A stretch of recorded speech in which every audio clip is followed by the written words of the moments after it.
All right, what's up, everybody? Hopefully, you guys can hear me okay. Hopefully, you can see me okay. Hopefully, everything's streaming correctly. The last couple of times, we've had pretty good luck here with streaming without any issues. So, hopefully, we have a good hangout this time as well. So, like all the other live streams I've been doing the past few months here, it's just going to be same format. We just kind of hang out, ask questions, talk about cars. Just all the basic stuff here. And like always, anyone who does a super chat or anything like that, their question will get priority. But otherwise, like I always try and do, I try and cover as many questions from you guys as I can here. And we'll go for, about 2 hours or so and, see how it goes from there. But should be a fun time. I already see we got 46 people in here, and I really appreciate all you guys coming to hang out. Hope you guys have had a good weekend. And so anyway, I got the first question here from Brian Bob Chapman, Hot Wheels fan, says, how is your Ford Mustang Bullet doing? And I know it's been a while since I gave an update on the Bullet, so I'm planning on shooting a video here sometime this month,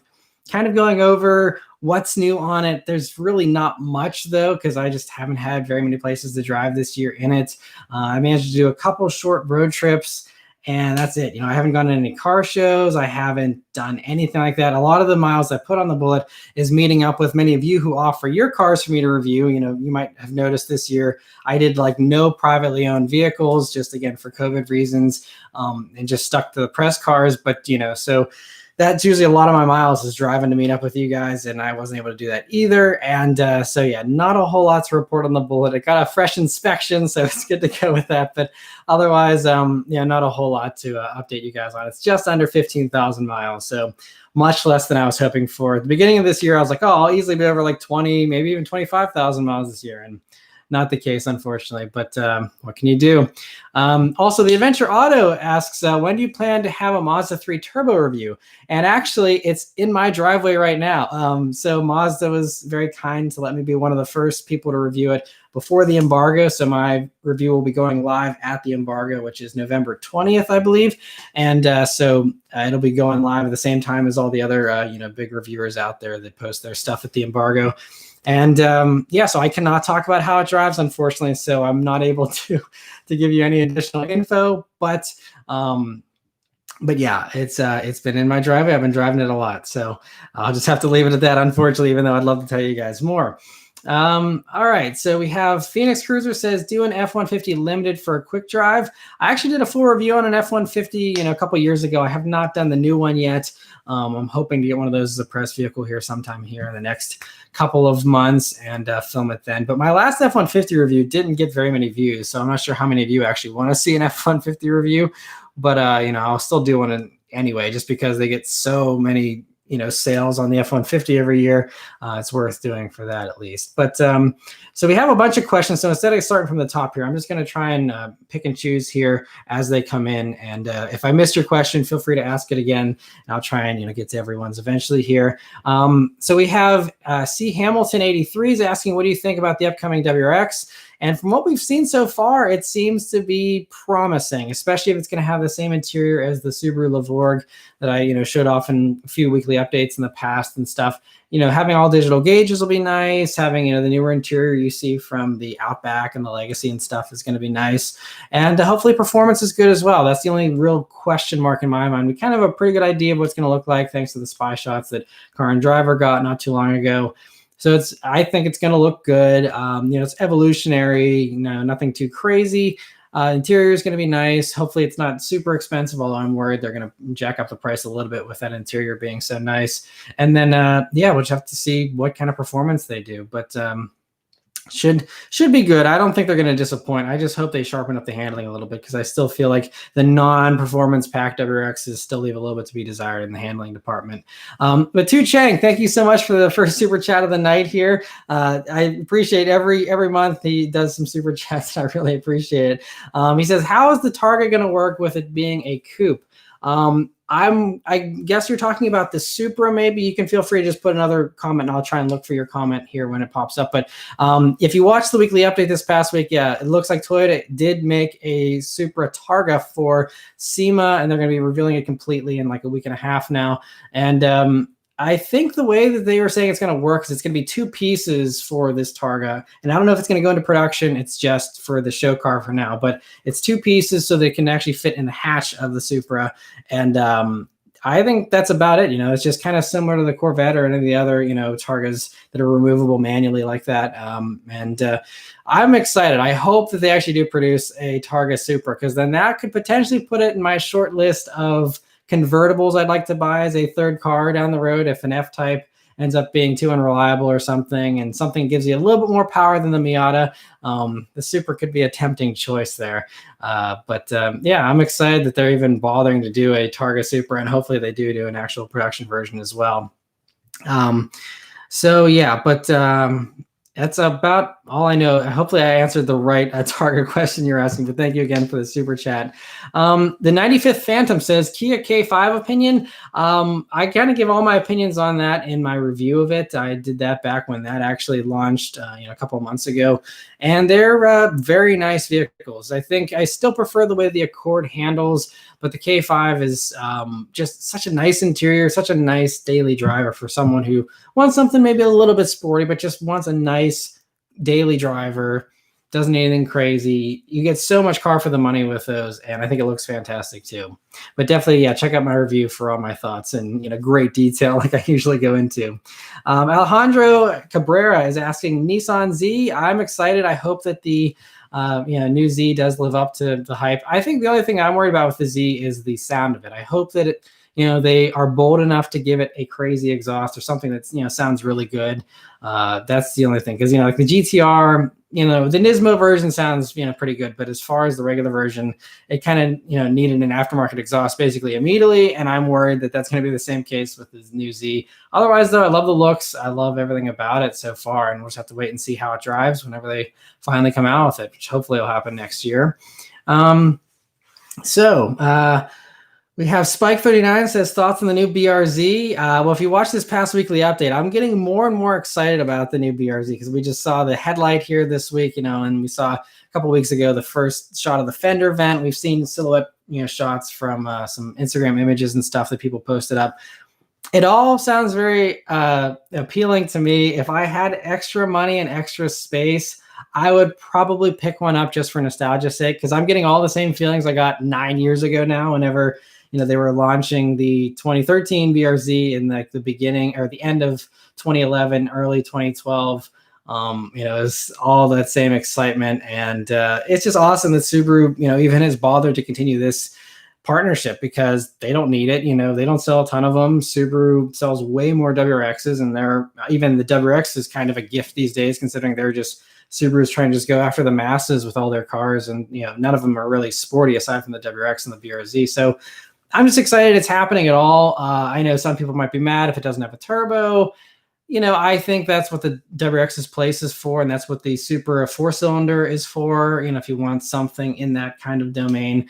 But it would be nice if they gave it, the WRX motor or something, but I personally doubt it. I think one of the cool ideas that was floated very recently was that it could use the 1.8-liter turbo motor over in Japan that Subaru uses. And that motor only does like 181 horsepower. So you'd actually have a downgrade on horsepower if they kept the same tune. But I think torque on that motor is like 230 pound-feet. And torque is what the BRZ needs, in my opinion at least. It definitely needs torque. And so if they put that motor in, it'd be very interesting, because then you're not stepping on the toes of the WRX or the 4-cylinder Supra, because it will be slower than those. But it's not going to be that much slower, and it would really make that car, I think, a lot more fun to drive. But even if it's naturally aspirated, just has a little bit more power, I think it'll be great as well. But all right, Zachary Jones says, why haven't you reviewed the new Chevy Traverse? I could request one from GM. It'd be very easy for me to get one. I think it just seems like GM SUVs don't do very well on my channel typically. And even GM vehicles in general. I mean, the Buick Encore bombed. There's been even the Chevy Trailblazer did not do well. And the Trailblazer, I feel like, has a little bit more appeal than a Traverse does to a lot of people. So I don't know. I feel like because the views just aren't there, I'm kind of going to reassess, I think, at the end of this year, like what cars I review. Because clearly this year, I had less of a choice because I had to stick to press cars just for COVID reasons. But I think next year I do want to get into reviewing some of the cars you guys offered me more and do more modified stuff, because that's what the channel got started with. And I think that's really what a lot of you originally subscribed for. And whenever I do that kind of stuff, I seem to get a really good response. Whenever I do something that's Japanese, sport compact, or something that's, American muscle, and those types of vehicles are what I built this channel on. And so going into those SUVs and stuff, I think I try to broaden the appeal, and I think that's something that I still want to continue to do, but I need to be smart about how I do that, because I can't do a video and get 4,000 views on it and be good with that. It's not worth my time if the views aren't going to be there. So I'm going to be a little more selective next year, and that actually might mean I actually do less reviews, because I'm just wanting to find the right cars, and that might just mean I'll have less videos, but I think it'll be worth it so that you guys aren't burned out seeing Buicks in your sub feed you don't care about and things like that. And I know some of you do enjoy the Buicks, and some of you watch all the videos, and that really helps to have that guaranteed support from some of you. But I realize that everyone's busy and everyone doesn't have time to watch reviews on cars they're not interested in, so I'm going to be a little bit more picky in the future. But yeah, so thank you so much for that question. James Parker, thank you so much for the super chat. He says, I know you love the TLX. He says, I am strongly considering one as a result, although I may go A-spec for the red leather. It shocked me how much you and your wife liked it. Honestly, it shocked me how much I liked it too. And I'm flattered that you're considering one after the review. Yeah, I don't even know. I guess, I was really impressed by the RDX, and I said this in my review. I was impressed by the RDX, so I should have been expecting to be impressed by the TLX, but I think, I did a quick drive video on the previous gen TLX, and that really didn't excite me at all. And so, I just didn't expect it to just be as good as it is. And it's kind of the same thing as the Kia Stinger. Some people were like, wait, you're like way too excited about the Kia Stinger. I'm like, just go drive one. Like, I promise you, maybe I'm crazy. Like, test drive everything before you give it serious consideration. But I personally, think the Stinger is fantastic, and same thing goes for the TLX. I know there's some other reviews from other people out there that were disappointed in it.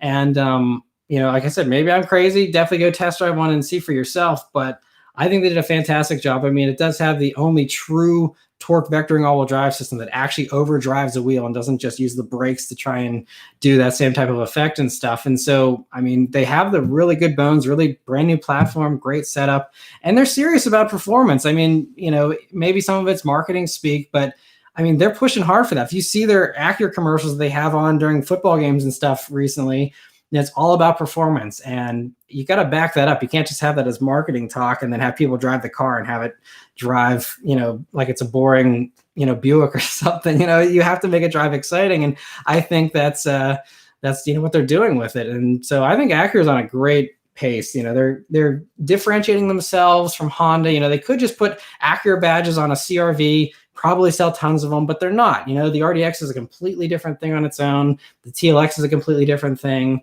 They're really giving it 110%, I think. And that goes for the interiors, that goes for the driving experience. The looks, I think, are still fantastic. Like I said in the title, it's a home run from Acura, and I truly believe that. And so I'll be curious. Definitely leave me a comment on the Acura video or elsewhere. If you do test drive one, I'd be curious to see what you think of it as well, James. But yeah, it's a great car in my opinion. Thanks again for the super chat. And Two Chang says, can't do another super chat. Hopefully you see this. What car companies are missing a certain car for a segment, i.e. Nissan and an off-road vehicle?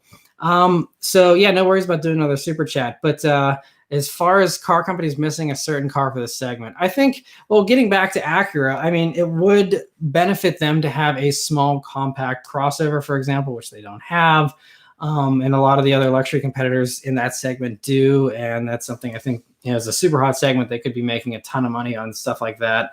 Otherwise, there's nothing off the top of my head that I think is a glaring omission from a car company, aside from, I still think that Ford and GM are missing the boat by getting rid of all their sedans. I think, you can clearly see how many people are still driving and buying Camrys and Accords and Kia K5s and stuff like that, TLXs. There's a lot of demand for sedans still. And I think, going all in on SUVs is a little bit short-sighted in my opinion. I mean, I'm not a CEO of a car company, so what do I know? But just from my observations, I think that, all these companies abandoning sedans is just not a great idea. Because gas, as we know from history, will never be cheap forever. Gas will get more expensive, and yes, they're working on hybrid SUVs, but it's still always going to have a slight disadvantage over a hybrid sedan would, just for the simple fact of aerodynamics, if nothing else. If you're actually going to have it look like an SUV, it's not going to perform as well as a sedan. And so, times are good right now. Gas is cheap. Things, at least until, COVID hit, everything was pretty good for most people. So they could splurge on the SUV, splurge on the gas and stuff. But we'll see, with everyone hurting financially and stuff, you might see the same thing you saw in the recession back in 2008, where people are dumping their SUVs eventually, especially if gas goes up. And, sedans are going to be what people want. And Ford and GM are going to be caught out in the rain with nothing to offer. So that's, my only thing, I think.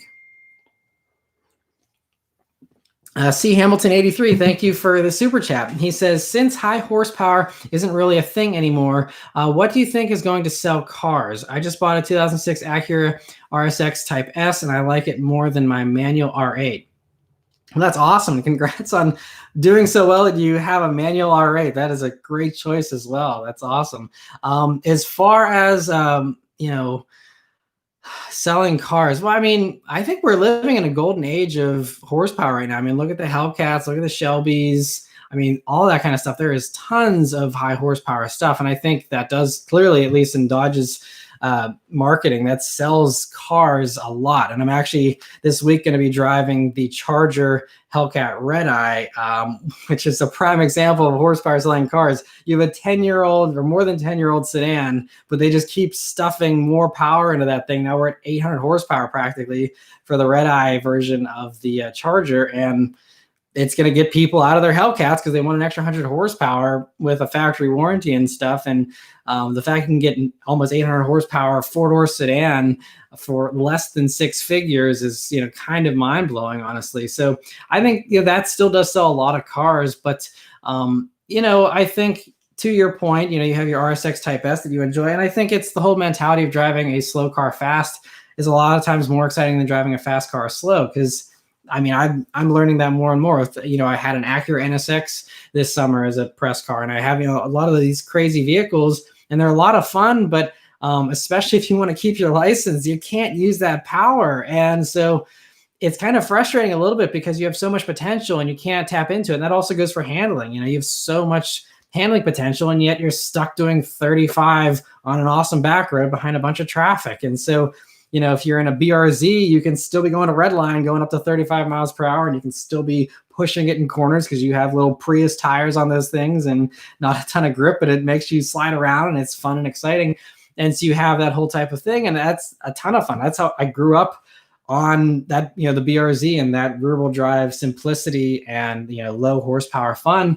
And so, yeah, I think that's, something that can sell cars as well, like you're saying with the RSX Type S. And I think, especially if we have that, culture shift of things going more towards fuel efficiency a little bit more, I think that could be something as well. But horsepower sells even with Teslas and stuff. Everyone loves doing those launches and those things. And so even once we switch over to electric stuff, I think it's going to come down to horsepower for enthusiasts, at least. That's what they're going to love. And that excitement, that thrill is I think never going to get old. And I think people are always going to want to go fast, whether it's in a car or, what else, take your pick of adrenaline junkie things you can do. I think the horsepower is still going to continue to be popular, for a long time. But thank you again for the super chat. So we got two more here. So Jason, thank you so much for the super chat. And he says, hi, Matt, Shaker wide body Scat Pack Challenger is coming. Is wide body worth it for 305 wide tires, or are the 275s on the dynamic package good enough? I kind of touched on this a little bit in my Charger wide body Scat Pack review that I did a few months back, or the week with video I did. I think it's worth it for the wider wheels, not the tires, because they put those crappy Pirellis on, which to me don't have very much grip. I honestly think if you have their Pirelli 305s versus 275s on the dynamic package, and you swap to Michelin Pilot Sport 4S's or a good set of Continentals or something like that, I think that will probably be able to handle just as well as the less sticky 305s on the Pirellis. But you could also one up it by, again, scrapping the Pirellis on the 305, rims, and putting the Michelins or something else on there that's a little stickier, and then you'll get that good handling. But I really do think the tires make a huge difference. And so, yes, you can have slightly wider wheels, and if you're fine paying that extra $6,000 for the wide body package, then I think go for it. I think it looks cooler in addition to the fact that you just have the better grip. But if you don't care about the look and you're interested in saving a few bucks, I think that the 275s, especially once you do a tire swap, will be great, because standard 275s, I think you can do a summer tire option, but otherwise they put all seasons on it. And it's hilarious fun because you just have wheel spin for days. But if you do actually want to put the power to the ground and want some better handling, tire swap, I think, is a must on basically any Challenger or Charger for that matter. But I think some companies, they just like putting those Pirellis on. Mustang was just as guilty. They did Pirellis for a while, and that was also one of the weak points of those cars until Ford started putting the Michelins on, back in 2018. But thank you so much for the super chat. Hopefully that helps with your decision a little bit there. I might butcher this. I apologize if I do, but we have Deportes House. Thank you so much for your super chat. He said, wanted your opinion on which car you think is the better option, a 2004 4Runner limited V6 with 131,000 miles, or a 2004 IS 300 with 124,000 miles, coming from a 97 CRV. Well, obviously, they're very different vehicles. You have one that's a nice sporty little sedan. You have one that is a very off-road focused, can't go around corners faster than 40 miles an hour kind of vehicle with the 4Runner there, especially a 2004 model. They didn't have the same kind of body control that they kind of have now, although they're not great. It's still kind of hilarious going around corners in a 4Runner. But between the two, it really comes down to your lifestyle. Do you want to go off-road? Do you want that extra practicality of a huge, hatch and sitting up higher, all that kind of stuff? Both vehicles from a reliability standpoint will be bulletproof. Those types of miles in those vehicles seems to be no problem.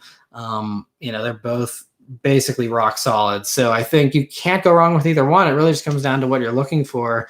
If you want something sporty, obviously get the IS. If you want something that's going to just take you wherever you want to go, the 4Runner's going to be a fun choice in a very different way. So it just comes down. Personally, I would definitely take the IS 300 because I'm not much of an off-roader, but it all comes down to personal preference. But thank you again for the super chat. Smile Per Mile says, Matt, I subscribed to your channel since those BRZ weekly updates. It would be really cool for nostalgia's sake if you did a version 2.0 BRZ weekly update. I agree. It is really tempting because that is what actually really helped the channel to take off. That was when I started getting tons of subscribers, getting tons of views. Before then, anyone who might have seen my channel before then, it was just like hanging out with supercar owners, filming Lamborghinis revving and stuff like that. And, doing a video here or there on my Legacy GT Spec B back in the day. But, really, it was just a side thing. It was just for fun. It just got a couple thousand views, and that was it if I was lucky. But the BRZ stuff really did help the channel to take off. And I'm tempted because the channel is still growing and stuff. But I'd always, of course, love more growth, and I'd love to have the higher subscriber counts like some of these other guys have had that have popped up in the past few years and stuff. So that's a tempting thing I've been thinking about. It just, to me, comes down to I don't have the spare money to be buying another $30,000 car. And I don't have the room for it anyway, because I only have a 1-car garage, and I feel bad enough that my wife's car sits outside. And so having a brand new BRZ sitting outside as well, in addition to her car, would just not be great. And I could do a storage facility or something, but then it's a pain to always get the car. And then that's also extra money you got to pay every month to store it and all that. So just a lot of stuff, and I'm just trying to, especially this year, COVID hit me just like it hit a lot of you. Ad rates and stuff plummeted. For a good while there, several months where the views were consistent, and I was thankful for that. But I just wasn't getting paid as much per view as I usually did. It was a significant drop. And so that made it tough. So I've been kind of behind a little bit as a result since then. So that's kind of my focus, is just kind of getting back and recovering from, the COVID losses and stuff, and, trying to get better. But it's a little bit of a risk with the BRZ. I think it would be fun, but I just, like I said, I don't have anywhere to put it, but it's tempting. Trust me. If I had an extra 30 grand and I had extra garage space, I would probably get one, even if I only kept it for a year, did a few mods, and then sold it after or something. It would just be fun to kind of go on that journey again. I agree 100%, and it's been something I've thought about heavily, but I can't justify it. I don't think, unfortunately. Maybe things will change. We'll have to see. If the channel takes off, or something else in my luck changes, maybe I can actually make it work. But as of right now, I don't think it's in the cards, unfortunately. Miguel, thank you so much for the super chat. He says, do you think Mazda would do better if they had a staple car or a sports car? P.S. Hail to the GT350 acceleration reaction. I appreciate that. Yeah, that was still, I think, goes down in history as one of my craziest reactions. As far as your question, I don't know, how Mazda, I think Mazda's just doing a really good job with having, really impressive interiors for the money. And I think that's really helped to elevate them. I think, the fact they're doing the Miata gives them the sports car cred and helps them to remind enthusiasts like us that even though they don't do a new Mazda Speed 3 or anything like that, they make a sports car, which is more than a lot of car companies can say these days. And it's something they don't have to do, and they have done that. So I think, that gives them the enthusiast cred still. As far as having a staple car or a halo model or something like that, I think they've been considering it. I mean, you saw like the RX Vision concept, which is gorgeous and is like, an idea that they have. And I still think there's a possibility that RX Vision will come, except it won't have a rotary engine, which upsets a lot of purists. But, there's been it's been pretty much confirmed that they're working with Toyota and Lexus on a, naturally aspirated 6-cylinder inline 6 engine and a rear-wheel drive platform that's going to give them those beautiful proportions they're wanting to go with for future Mazdas and stuff. And then they're going to share that with Lexus. But, if that motor is going to be going in everything, and I've heard rumors there's a turbo version and a non-turbo version. If you do a turbo version, you're talking about, and even if it's a 3-liter inline 6 with a turbo, you're easily getting 400 horsepower out of something like that. Put that in the RX Vision, concept body. There's your halo car right there. I think it'd be fantastic. It might not be the sportiest thing ever, but even if it's a Lexus LC competitor or something like that, it could be a really cool option. But I think Mazda's doing fairly well. I mean, yes, their sales aren't amazing, but I think it's only a matter of time. If people just simply sit in a Mazda 3 and then go sit in a Civic and go sit in a Corolla, like, it is a world's difference. Yes, you have to deal with a controller wheel instead of a touchscreen, which I've talked about in the past, and that's not great. But the more and more that I use it, I was using it here in the Mazda 3 Turbo I just had this weekend, and that system, once you get used to it, is really not bad. So I wouldn't have that be a deal breaker. And I think that stuff like that, once people experience the new Mazdas, I think their sales will pick up. They just need to get people to, get out there and test drive them. And I think, the cars will sell themselves. Kyle, thank you so much for the super chat. He says, hey, Matt, assuming both models have an automatic and the dual mode exhaust, would you get a used 2018/2019 Camaro 2SS or a new 2021 Camaro LT1? Well, I have not driven an LT1, as you probably know. So, and I've been begging Chevy ever since I haven't even done a refresh Camaro. The only refresh Camaro I did was a V6, thanks to a viewer who offered theirs to me, and I did that last year. But I have not driven a refresh Camaro. I still want to try it with the 10-speed auto, because the last one I did had an 8-speed auto in it. And, I'd like to try the LT1 because I think that's a great idea and a great package. That's, I think, how Dodge is doing so well with the Challenger. Sell people a cheap V8, because a lot of people just want the V8 sound, and they don't care if the RT only has, 345 horsepower or whatever it is. Like, they're fine with that. And so I think the LT1 actually has, all the same power. It's just stripped down for the enthusiasts that don't need all the bells and whistles. And I think it's a great idea. But anyway, regardless, so I can't weigh in on the LT1, but what I can say is the 2018 and 2019 Camaro is still so underrated. It's such a fantastic car, so much fun. And, if they're both automatic, both dual mode exhaust, I don't remember what year they switched over the automatic in the Camaro, but I believe the 18s and 19s have the newest automatic. So I don't think that's any differentiator. So it just really comes down to whether you like a brand new car or a used one. But generally, you're saving yourself a little bit of money on the used market. And since I can't weigh in on the LT1 really, I think, getting a lightly used Camaro would be a fantastic idea. And the 2SS, you do get all the nice goodies. I don't know how much you care about that stuff, but, having heated and cooled seats is nice in the winter and in the summer. And, having the ambient lighting, the bigger center gauge cluster, all those types of little things are nice in my opinion. I like fully loaded cars, but that's just me. But yeah, so it just comes down to your personal preference there a little bit, but you can't go wrong with either one. So whatever you decide, I think you've probably made a great decision. So yeah, congrats on being able to consider those. They're really great cars. All right, so we have Jonas says, Matt, can you review Street Speed 717's new C2 Corvette? I would like to review it. Yeah, I haven't talked to him since he got that car, but yeah, if he'd offer it up to me, I would be happy to review that. Once I'm able to get back to reviewing people's privately owned vehicles, that would be a lot of fun because I do love classics. Any of you who follow the channel a little closer know I've done a few classics and they're all so much fun. I love classic cars, and so I'd happily do that video for sure. Slick Rick Johnson says, are you reviewing the new 2021 Mini Cooper Clubman John Cooper Works or John Cooper Works Countryman? You used to be a Mini owner, correct? Yeah, I had a Mini Cooper S. It was a 2008, and it was a fun car, but it didn't work very well. And it only lasted 6 months. In that 6 months, the thermostat broke, so it overheated and left me stranded. The water pump went, and there's one or two other things that went wrong with it. It just it was reliable for the first month or two, and then after that, it just fell apart, sadly. And it only had 46,000 miles on it when I bought it. But yeah, so that was unfortunate. But I am not going to be reviewing any of those, I don't think, primarily because Mini doesn't still send me press vehicles. I did go on a press trip for the Mini Electric, but that was because I had a colleague that allowed me to get onto that trip. So don't see any additional Mini reviews in my future.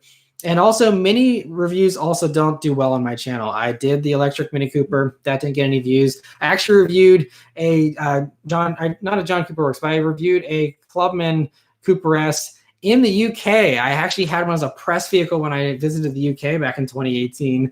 And I was like, this is super cool. I'm in right-hand drive Mini. I'm driving to the UK. People are going to love this video. And then no one watched it, which is totally fine. But so, yeah, Mini videos don't do very well on my channel. So that kind of goes back to what I was talking about earlier with picking the right cars to review on the channel in the future, because I can't keep doing reviews that only get a couple thousand views. It just doesn't make sense from a time standpoint. But I do love Minis, though. I think they're cool. And yeah, I think it's something I would like to drive personally, but it just isn't something that most of you want to see on the channel. So I'll probably skip the Minis for the time being. John GXP, thank you so much for the super chat. If you do have a question, I don't know if it didn't attach there or what, but I appreciate it nonetheless, and I'll keep an eye out if you do want to make a comment or two here. I'll try and answer your questions if you have them. But thanks again for the super chat. All right, so other questions here. We have Bo Yu Tang says, are you going to review the latest CLA 45? I would love to. I have gotten a few Mercedes press cars in the past, but it's been a long time since I got one, so I need to try and reconnect there and see if I can get some new Mercedes to review here over the winter possibly. But yeah, I would love to, because that thing sounds amazing with that little, just super high, tuned up little four-cylinder. Was it like 416 horsepower out of a 2-liter turbo for just bonkers stuff? I would love to review one of those. So I'd love to get my hands on one, but as of right now, no one has offered one to me, and I don't have any opportunity to. But hopefully, eventually, I'll get to review one. That'd be great. All right, so Matthew Phelps says, have you ever driven a Plymouth Superbird? I have not, but if you watched over this past winter, I did do a Plymouth Roadrunner, so kind of close. I also did a couple of Challengers from the 70s, and I did what was the other one? The Super B 6-pack I did as well, so you can go check out those videos if you want to see some old Mopar reviews, but I've never done a Superbird. Those are very high dollar, so I don't know if anyone's ever going to let me drive one of those, but they're super cool, and it'd be a lot of fun to do someday. All right. So we have Smile Per Mile says, I completely understand about your take on the BRZ. Hope 2021 will be a more stable year for you. Thanks. I'm just grateful I was able to continue working, because I know a lot of people lost their jobs and were really struggling. At least, I was able to, still make ends meet and stuff. So that's good. But Yeah, hopefully 2021 is a better year for all of us. Fingers crossed. We'll have to see how things develop. We have BP says Toyota Corolla hatchback GR release date and thoughts. Don't know the release date. I think the rumor is it's going to come at some point here in the next few months because they already started teasing it with Toyota. Saying that there is going to be an answer to the GR Yaris that we'll get here in the States. But when it's coming, I don't know. Thoughts on it? Depends what they do with it. I kind of discussed this in a weekly update whenever they first teased it, where it could do some type of hybrid component, do something like the RAV4 Prime setup where you have, tons of power or something, or they could just, actually use the GR Yaris motor, throw that in there, throw the all-wheel drive system in the Corolla and be done with it. And that would be a hilarious riot to drive, I'm sure, as well. So we'll have to wait and see. I am going to have this week a review on the Toyota Corolla Apex Edition coming.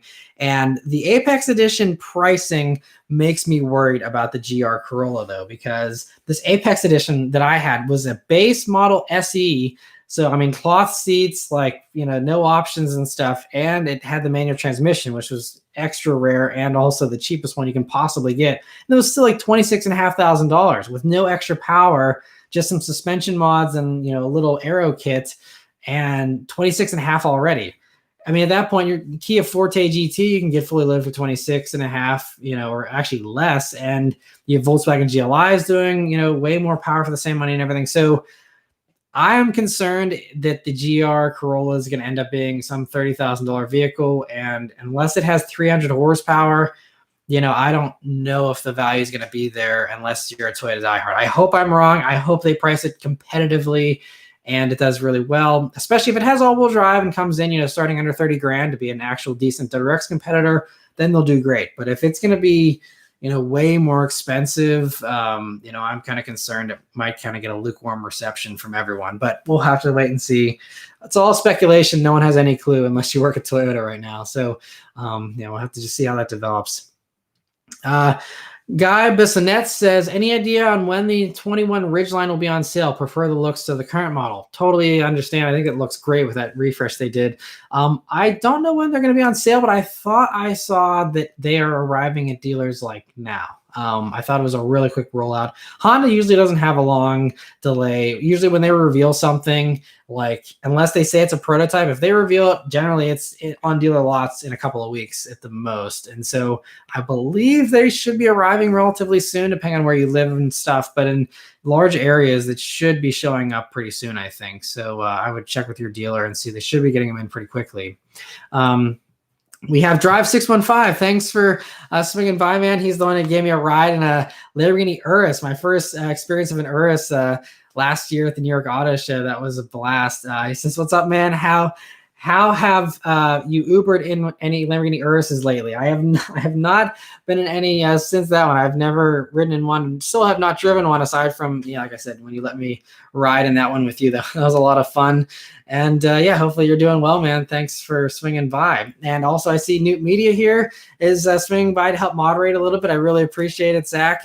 He's a longtime fan and friend that we've met way back when. He actually did some of the photo shoots for my Bullet when I got that. And I want to congratulate you, Zach. He actually just picked up a 2018 Crosstrek the other day, a manual transmission one.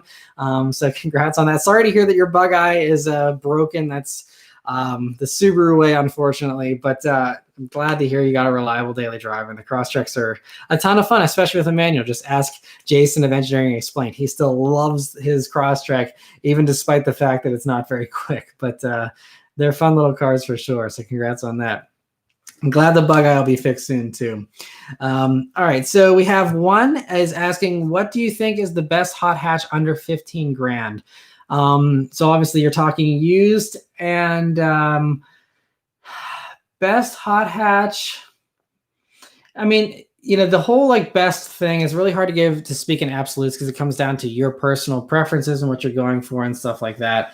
But I think my favorites, I still think that a lot of people, especially in the past year or two, have kind of overlooked the Focus ST and the Fiesta ST.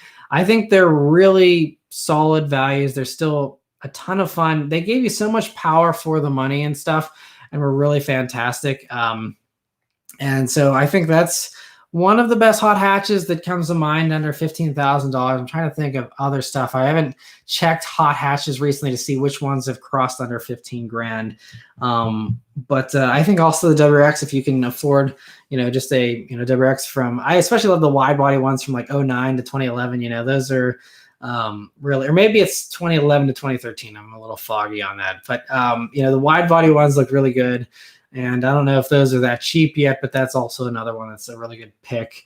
Otherwise, I think that's about the only ones I can think of that really jump out at me. But it's been a while since I've been in any of the affordable hot hatches, so I'd like to kind of revisit that down the road. GTI is always a solid choice as well. They just kind of, once you get to the older ones, they can get some electrical gremlins like every other German car, and a little bit spottier reliability-wise. But, as far as the punch of that motor, it's, really very refined and stuff as well. I think it's a solid little car too, if you get lucky and get one that's reliable. And Melch also said Mark 6 Golf R maybe. If those are under 15 grand, yeah, that could be another choice as well. But again, it's the same thing with German stuff being a little iffy sometime. But anyway, so we have David Katz says, what is your opinion on a 2014 Mercedes C-Class with 70,000 miles? So that's another example of buying an old German vehicle is always a roll of the dice. They are, especially recently in the past, 10 or 15 years, I feel like they're built to be lease vehicles. They are, pretty solid reliability wise in the first 3 to 5 years. They're really nice in that period. Yeah, there's not too much expensive maintenance or anything. Once you get to the older stuff, it starts falling apart. It starts to give you expensive maintenances that they need. Some of the stuff is regularly scheduled maintenance. It's not like it's a surprise or anything, but the regularly scheduled maintenance at those higher mileage points in Mercedes and other models are very expensive. And generally, this is something a lot of people fall into this pitfall with, even some exotics, where they buy, a used exotic and they think it's going to be fine. But then, it's like the whole rule of thumb is if you can't afford it new, then, it's going to be hard to afford it even used, because you still have those maintenances. And yes, you can do some of the work yourself, but a lot of those things, they set it up so you have to have their computer to kind of, do some of that stuff and manage all that. So I don't know everything about that, but I do know that at least, my wife, Beth, she loves Mercedes.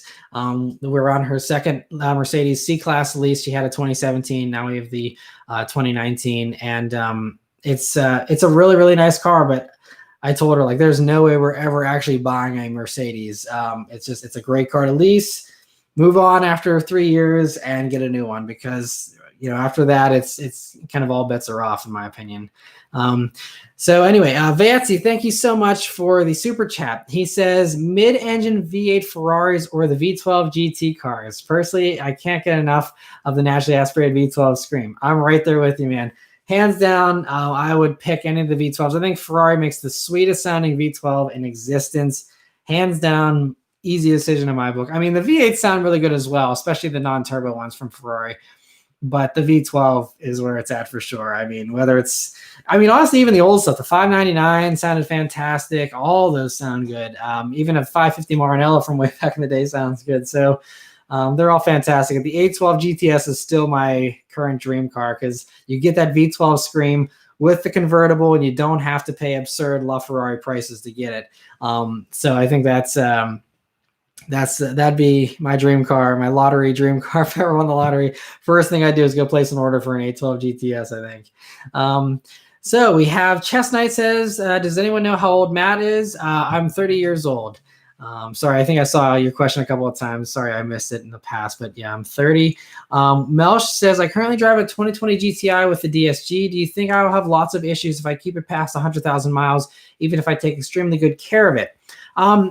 It's really luck of the draw is kind of the same thing. And I learned this with my Mini, because it's, that also has the German mechanicals and wiring and all that kind of stuff, where it's really luck of the draw. My friend had a 2009 Mini Cooper S, no issues whatsoever. He drove his for years and years and years, put plenty of miles on it, never a single issue. And then I get this, I'm like, oh, this is great. He's had good experiences. I've heard some horror stories, but he's had a good experience. Maybe I'll get lucky too. So I get a Mini Cooper S as well. And within a couple of months, it's a complete basket case. So part of it is luck. part of it is, I mean, some of them probably aren't maintained well, and that might be part of the problem. But I think with the German stuff, it goes back to electronic stuff, which is something that isn't really a maintenance thing. It's just for some reason they want to freak out one day and light up the dashboard like a Christmas tree. You have no reason why. There's no logical, reason why it would do that. It just does. And there's just that kind of stuff. And I mean, some of the stuff, if you maintain it well, I don't think it's going to leave you stranded on the side of the road if you, keep it to 100,000 miles. But, you might just have some minor annoyances. And for a lot of people, I think that's all it is. It's just stupid check engine lights for no reason. It's, just random little things like that. I haven't heard of anyone having catastrophic mechanical failures a whole lot in, GTI, within the first 100,000 miles. I could be wrong. Again, I'm not on the GTI forums, checking out, all that kind of stuff. So you'd probably be better off just, asking other owners and stuff that have some higher mileage, Mark 7s. But, I think it just comes down to luck, honestly.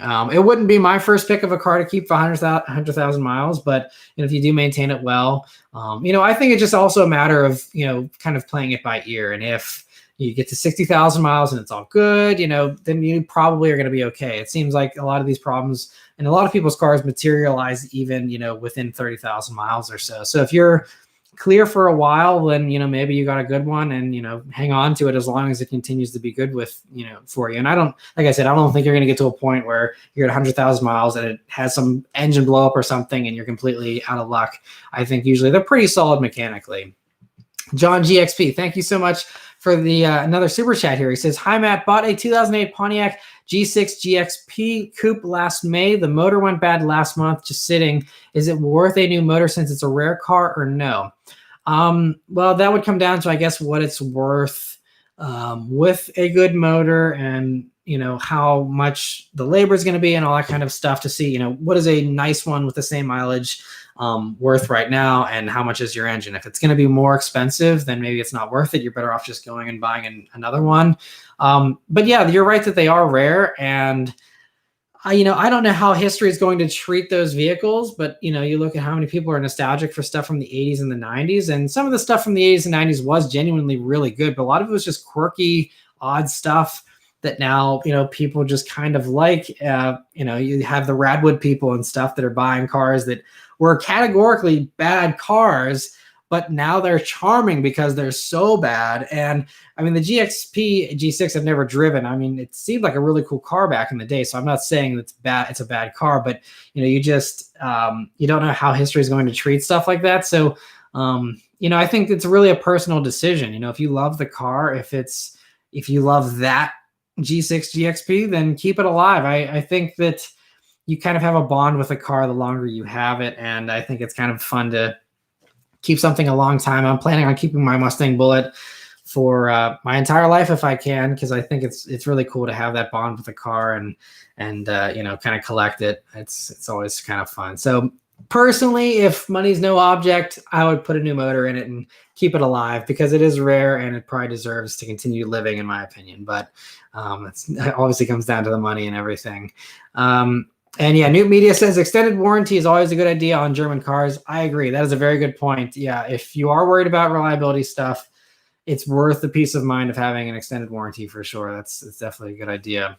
All right, so other questions here. We have Joe Taka says, do you think that the R56 Mini you had was the pre-facelift with the N14 engine? I heard that by 2010 they introduced the N18, which seems to have relatively less issues. So I don't remember there being significant changes to the engine in 2010. I could be totally wrong and just out of the loop on that.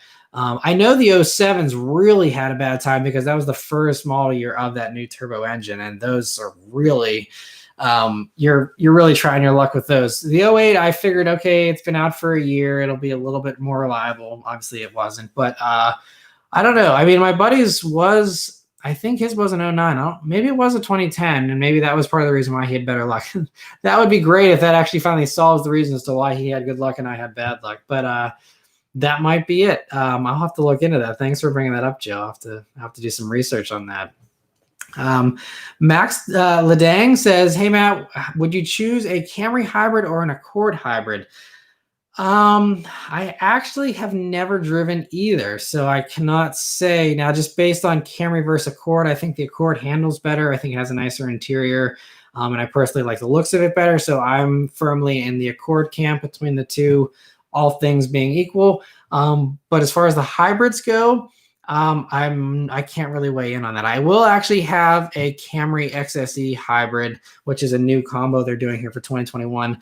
I will have that this week as a press vehicle, but I'm just doing an interior review on it because they refreshed the interior a little bit and gave it the new screen and stuff, and that's a significant change, and a lot of people buy Camrys, so I am going to cover that. But based on how so many of you do not like watching hybrid reviews, I'm not going to actually physically do a driving review on the car because it's just anytime hybrid is in the title, it doesn't go anywhere. So I'm not going to do a driving review on that, but I might do a quick drive video if I'm feeling adventurous and I don't care if it just bombs, I guess. But so I might do that, and I can give you a little bit of an opinion on how the Camry hybrid is. And if you do want to hear my thoughts on the Camry hybrid, by the way, feel free to email me. And after I drive it this week, I'm more than happy to give you my thoughts, one-on-one and what I think of it. Yeah, and I'm curious about the Accord hybrid because they did improve that here for 2021. And I could get one as a press vehicle, but I'm trying to be smart with the press cars I request from here on out. And I just don't think anyone would watch an Accord hybrid review on my channel. So I'm going to probably skip that one as well. Newt Media, thank you for the super chat. You did not have to do a super chat, but I appreciate it. He said, quick drive on the manual Crosstrek. Yeah, I mean, honestly, I could do a full review on it because I have not reviewed that generation Crosstrek. And if there's a right one to review, it would be a manual because I feel like that at least has a little bit more of an enthusiast, interest to it. So, yeah, maybe, once things improve here with COVID, hopefully, sometime next year, we could set that up for sure. I'd love to do a review on that. That'd be great. Because, you do have an 18, so you have the new one. So I did just do the, refresh with the 2.5, but I think doing the manual would be something worth doing. So thanks for the offer. And yeah, if things improve here with COVID, I'd be happy to meet up sometime next year and do that, or even over the winter time if things improve. We'll have to see how the next few months plays out here. But anyway, Sean C. McCoy, thank you so much for the super chat. He said, hey, Matt, I just attended Slammed Enough in Myrtle. What do you think of the Whipple supercharged Coyote swapped Focus ST? Wow, I did not know that was a thing. How is that even possible? Does it actually fit? You should, if you don't mind, send me a picture of that or something, or maybe a link if you have a link to a post, or I can just Google it. But I did not know that was a thing. That is crazy. I commend whoever was brave enough to do that and has the money to do that. That has got to be tough. I always said one day I'd love to do a Coyote Swap BRZ project car someday. I think there's one or two people that did that. Other people just LS swapped them. But I think it'd be fun to put a Coyote in a BRZ someday. But that's again, probably never going to happen. But it would be fun if I had unlimited money and unlimited space. But that is crazy. Thanks for bringing that to my attention, man. People are so creative. That's pretty wild. I'm sure that was awesome to see. But yeah, I'll have to look into that. That's crazy. All right. And yeah, New Media says, well, we can make that happen. It's the first year of the newish directed injected FB20D motor. Yeah, that sounds great. My parents actually have, I think they bought a 2019. But it's the automatic, of course, but they love theirs too. But I think the manual would be the way to go for the channel for sure. So yeah, thanks again. Tony Partridge says 2019 Mustang GT or C7 Stingray. Okay, well, if you want practicality, if you want a usable backseat, obviously the Mustang's going to be your only choice there between the two. If you're just looking for a fun sports car, which is I'm assuming what you're interested in, I think the C7 is more fun if you appreciate that instant torque, because that motor and that thing, I mean, it immediately plants you in the back of your seat. Whereas the Coyote motors and the Mustangs, you got to ring them out. They got that high red line. They don't have a ton of torque down low, and especially the 19s, have the taller gearing like my Bullet does. It's not going to feel as punchy in the low RPM. So if you want to just floor it and be like, whoa, C7 is the way to go. And they're a fantastic bargain right now because everyone's dumping them for C8s. And so the used values on C7s has dropped, but they are worth every penny because they are still so fantastic, especially the Grand Sport, I think, really helped with the grip issues and stuff. Although I love the tail happiness of a regular C7 too. So either way, you can't go wrong. But Yeah, between the two, it just comes down to your personal preference. I like the Mustang better because I'm one of these weird people that likes safety, and the Mustang has the side curtain airbags, which you don't get in the Corvette because you have the removable roof. So from a safety standpoint, I like the Mustang, especially since I've been hit twice with my past Mustangs. I like having the extra safety and the bigger size of the Mustang personally. And it's also my road trip car, so it's a little bit better comfort-wise to have the extra space over the C7. The C7 is fantastic, and if you're just looking for a weekend car or something, probably a C7 would be a little bit more of a fun experience, just on a special occasion type of deal.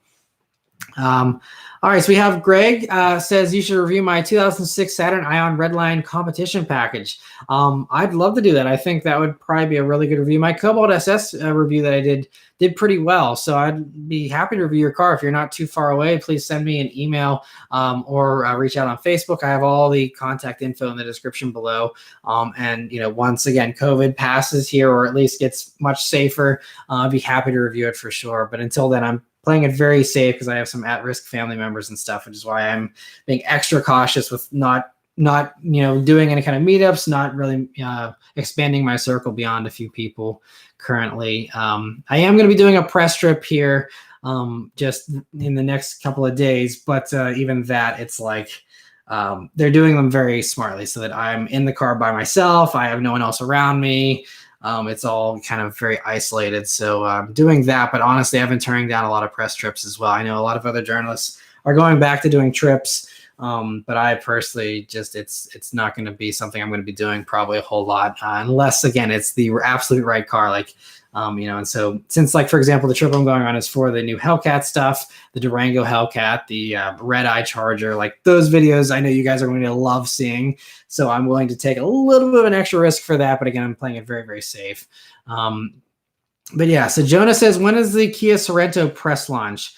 I don't know when the press launch is, but I know that I'm going to be in the early wave of journalists that get that car, I believe, before the embargo, or I'm getting it just very early. So I believe I can actually pull out my calendar here to check exactly when I'm getting it. I think I'll be getting the Sorento sometime in December. Yeah, December, the second week of December is when I'll have the Sorento. And I don't know if they haven't said if there's an embargo yet. So as far as when I'll be allowed to post that video, I'm not sure, but I'm guessing it'll be sometime mid to late December is when you should start seeing the new Sorento reviews. And maybe there won't be an embargo, and maybe some of the big media outlets will get it sooner and have reviews up before that. But at least as far as my channel goes, I'd expect it sometime mid to late December for that. All right, so we have ATX Trend says Altima SR 2.0T or Accord Sport 2.0T. Unfortunately, I have only still done a quick drive video on that Turbo Altima, and they just didn't have one in the press list. I've been asking Nissan for a Turbo Altima to review for years, and they just never had one. I don't know. It's like they did this really cool engine, and they didn't bother promoting it. So it is what it is. But yeah, so I don't know if I'll ever be able to review one of those, so I can't really weigh in on that aside from that 10-minute drive I did a couple of years back. But what I can say is that it has a CVT, and the Accord Sport 2.0T has a normal 10-speed automatic. And if everything else doesn't matter, that alone I think is good enough reason to go for the Accord. I think the Accord also handles better than the Altima by a good bit. And I think the interior is a little bit nicer in the Accord as well. So, and also the Accord has a better adaptive cruise system, if you care about that, than the Altima. So all those things, I would definitely pick the Accord Sport for sure. But the Altima, it's still a cool option that they offer that. It's just that CVT makes it feel a little less sporty than I think most people would like. All right, so we have M_ says, when will the Lamborghini Huracan STO be announced? I have no clue. With the weekly updates, honestly, I'm just seeing stuff the same time you guys are. There's a few car companies that will send me embargoed materials a few days before the public release, and so I'll have those that I can kind of sometimes see a couple of days ahead of time, but that's pretty rare still for me. So I'm not sure. I'm sure some bigger outlets might have a better idea about that, but I have no clue when that's going to come. John McCoy says, would you ever do a project car build series? It's something like I kind of mentioned a few minutes ago. It'd be fun I have a couple project car ideas, but I don't have the space. I only have a 1-car garage, and I don't have much room in my driveway, especially with all the press cars I usually get. So I don't have the space. I don't have the time.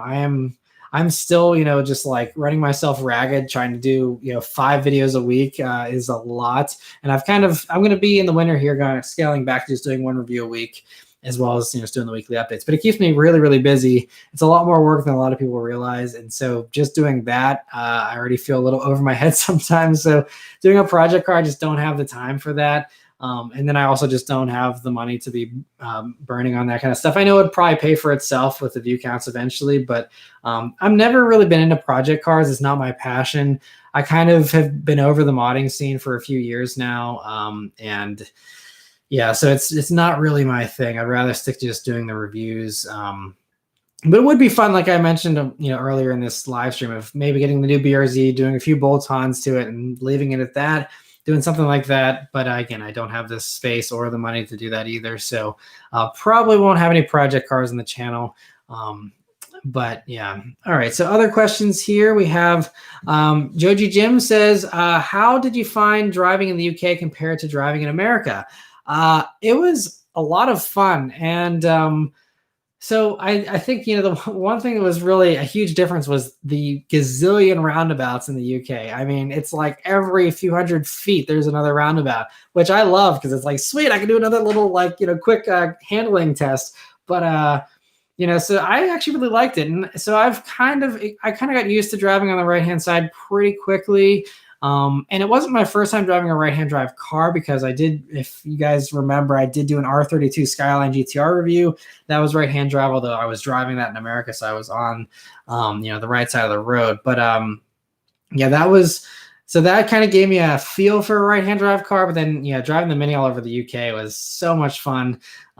It's just, I think it's something I could very easily adapt to. I think the UK is a really fun place, and it was.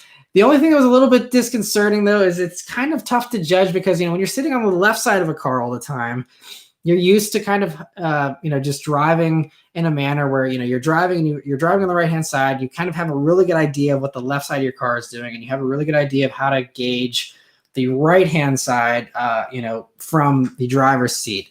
And so whenever you flip all that, with a right-hand drive car in the UK where you're driving, on the other side of the road, it was like, I was being really nerve-wracked, just trying to make sure that I didn't get too close to the shoulder, because for some reason that flip didn't transfer as far as like my depth perception. And so it's like, okay, well, I'm just going to try and stay fairly close to the middle lane, but it just really was hard for me to be like, okay, I have enough space over there. I'm not going to curb the wheel. I'm okay. But it was just a little bit of an adjustment period. But, it was a lot of fun. I really hope I can make it back to the UK sometime relatively soon, because I loved it there. Beth and I both, we really enjoyed our time there, and we'd love to go back. Honestly, I'd go back every year if I could. It's really that fun. All right, so we have Stas369 says, do you think Toyota Lexus will be coming out with a Lexus GS350 replacement? I don't think they will. The only possible way they could is the platform that they're doing with Mazda. If that spawns a Lexus IS, and then they just basically make a longer Lexus IS, call it the GS. But I think that, the Lexus buyer is really well served with the ES350. The average Joe just wants, they don't care that it's front wheel drive. Excuse me. They just want something that's going to be reliable and luxurious, and that size. That's all they care about. They don't care about driving dynamics. They just want something that's soft and comfy, and that's it. So, I would like to think that there'd be buyers out there for the GS, but based on, I know that it was kind of stale, and that's part of why the sales were terrible the past few years. But, to have that much overlap these days in the sedan segment, which is, a lower demand segment, and the new IS is going to get bigger to kind of get close to the old GS size. I feel like, they'll probably have it pretty well covered just with the new IS, most likely whenever that comes in a few years. But yeah, who knows? I mean, anything's possible. And again, if that trend reverses and more people start going back to sedans, it could certainly be something that could be on the table, but I don't think it's going to happen anytime soon, unfortunately.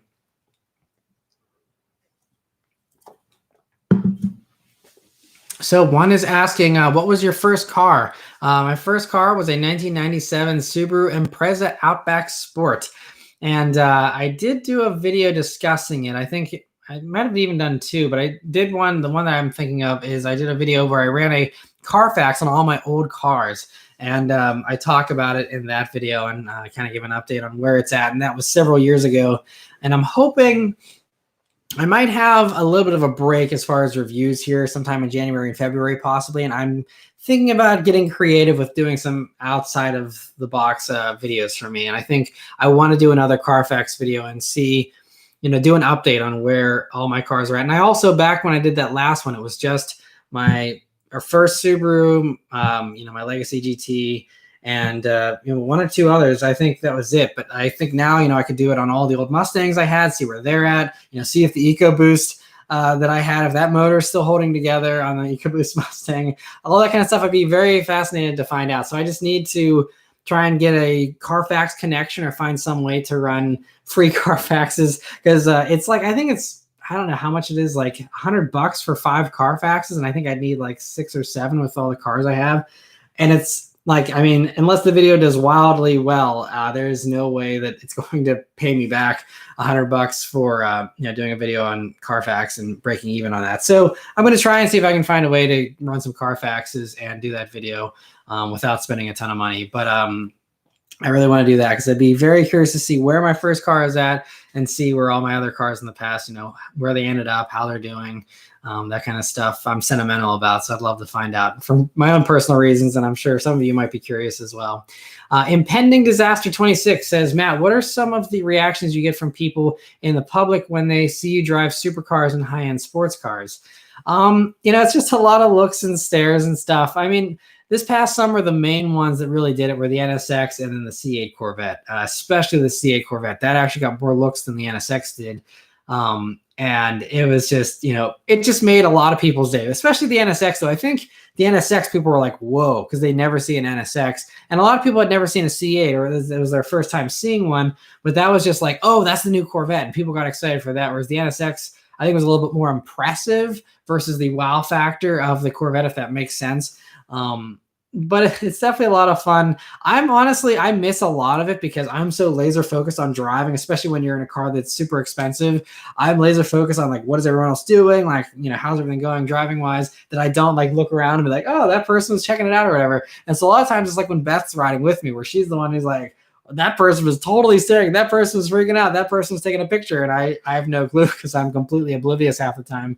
But yeah, it's a lot of fun. And I think with those kind of cars, it's great that, you're making people's day by them seeing that, especially with stuff like that. I know some of the other high-end supercars and stuff, some people, have a bad taste in their mouth when they see that kind of stuff and they assume things about the driver and stuff. But I think with the NSX, that's a really connoisseur type vehicle that people that know what an NSX is know that it's probably not the supercar you buy if you want to just show off. It's a more of a niche kind of thing. And the C8, I think that's just like, you're one of the first people out there to have it, and that kind of has that wow factor as well. All right. Anthony says, is that a Supra? Yeah, I got a lot of that too.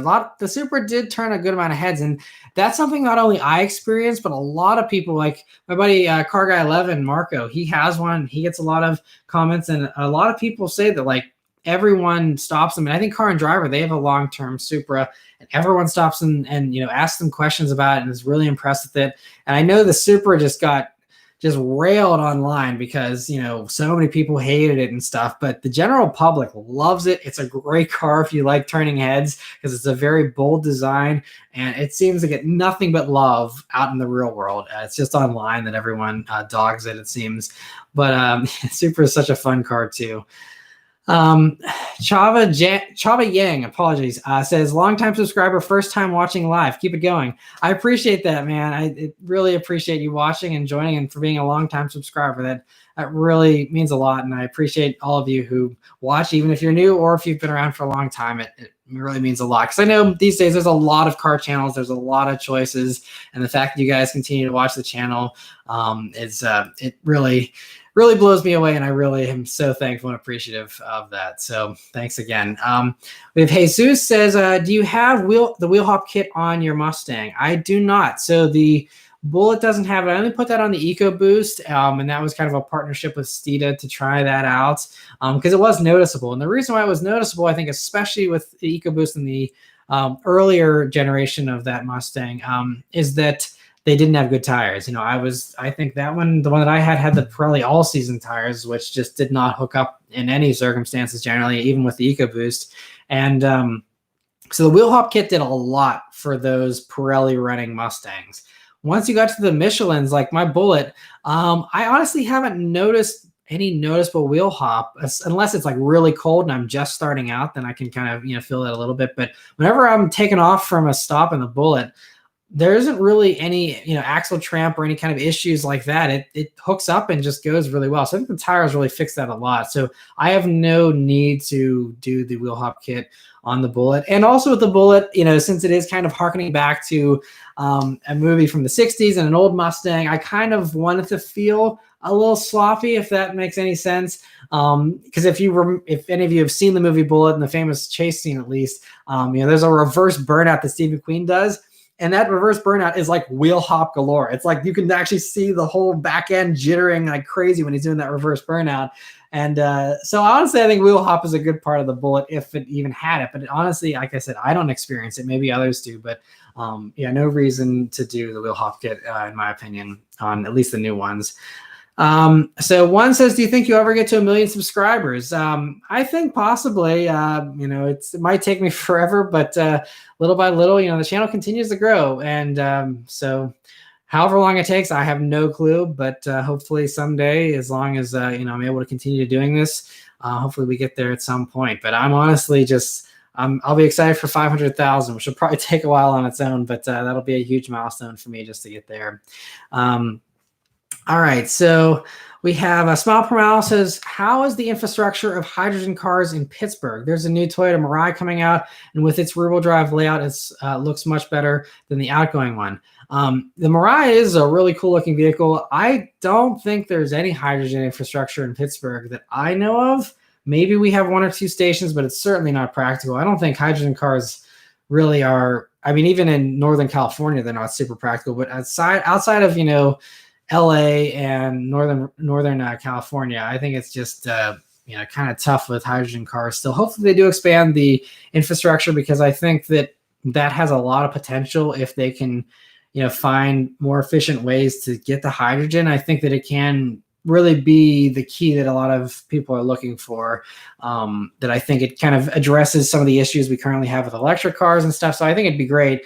The Toyota Maran, I'm very curious to drive. I actually was invited onto the press launch for that, but because that one was on the West Coast, I believe it's a long flight, and so I'm currently staying very close and doing very short flights, if any at all. And so I declined that invite to review the new Maran out in California. And I also, as much as I'm curious, and maybe you're curious about how the Maran drives, again, that is another video that I just can't do because this channel, just most people would have no interest in it. And again, I have to be smart with my time. So probably will never review a Maran, but I think they're fascinating, and I'd love to try one out just for my own personal curiosity someday. They Admire says, how do you feel about the 2022 MDX? The MDX is gorgeous. The new one, they just knocked it out of the park. Again, I'm kind of an Acura fanboy recently because they just have been so impressive with the TLX and the RDX and now the MDX. I mean, now you can get massaging seats on it. You have the amazing new interior. You're going to have the Type S version, which is going to probably do the same, 365 horsepower. Should be a ton of fun and should handle pretty well too if the RDX is any indication. And I mean, actually the old MDX that's currently on the market, I still think is probably the best handling through a crossover, at least in the luxury segment. I mean, it already handles super well. So the new one, I cannot wait. It is going to be really impressive. I'm excited to drive that next year. Fastline says, you started the channel before I was born. I'm 14 years old. That is crazy. I appreciate you watching. Man, I guess I did, because 2006 is when I started the channel. Back then I just posted like a couple like Need for Speed gameplay videos or something, and those are long gone. But I started uploading a little bit more regularly back in 2008, I think it was, or 2007. And that is wild. And I've been doing reviews now for almost I'm guessing it's about 8.5 years now. So it's it's been a while. It's a lot of fun. It's still my dream job, but yeah, it's crazy how long we've been doing this for. And I really appreciate, again, all of you who've been watching, all those years. Marshall Sarkis says, what is your go-to restaurant in Pittsburgh? That is tough. I mean, the first thing that jumped to my mind was Primanti's. I love those. I mean, it's a famous sandwich. If anyone is not familiar with Pittsburgh or Primanti's, it is a sandwich. It's like a deli sandwich, but then they put coleslaw and French fries on the sandwich, and so it's this massive thing, and it's really good too. I mean, top notch like deli stuff. So that's always like one of my favorite things. Other unique Pittsburgh stuff. I'm a terrible Pittsburgh tourist guide because I usually half the time I just go to, a lot of chains and things like that. There are a few local places here. I don't live, in downtown Pittsburgh, so I honestly don't get to downtown Pittsburgh a whole lot, especially this year, with everything being shut down. But yeah, I think, there's a few local Italian places I really like and stuff. If you are local to the Pittsburgh area, I can get a little bit more in depth. But I think Primanti's is always my go-to thing. I also really like Quaker Steak and Lube, which is a really cool place if you're a car person, because it's a wing place that I believe is in like the mid-Atlantic region. I don't think it's just Pennsylvania, although I could be wrong, but they have really good wings, or at least they used to. Apparently they've been going downhill in some of the locations, but really good wings. But you're like sitting in basically what is like a car service area. And so like the one time I was eating wings underneath a lift that had a like 55 Ford Thunderbird on it. And they had like a 57 Corvette on the wall and like cool stuff like that, I appreciate. So that's kind of another thing, and they also had really good food, at least back in the day, but it's been a while since I've been there. Jazzbo is also from Pittsburgh and says also Church Brewery in Lawrenceville. I've never been there, but my sister actually has, and I think they really liked it. So yeah, I'll have to try that sometime. But yeah, there's a lot of good stuff, and I think it's also a chain. But Hofbrauhaus is another one that I really like because I like German food, and that's also very good. But yeah, all kinds of good stuff. But also, I'm just a sucker for stuff like Cheesecake Factory and things like that, which again is not unique at all. But anyway, Marshall says he's in the North Hills area. Well, one recommendation I can tell you is there's a really good little just family-owned Italian restaurant called Bella Fratello, which is really our favorite Italian restaurant. It's really good food.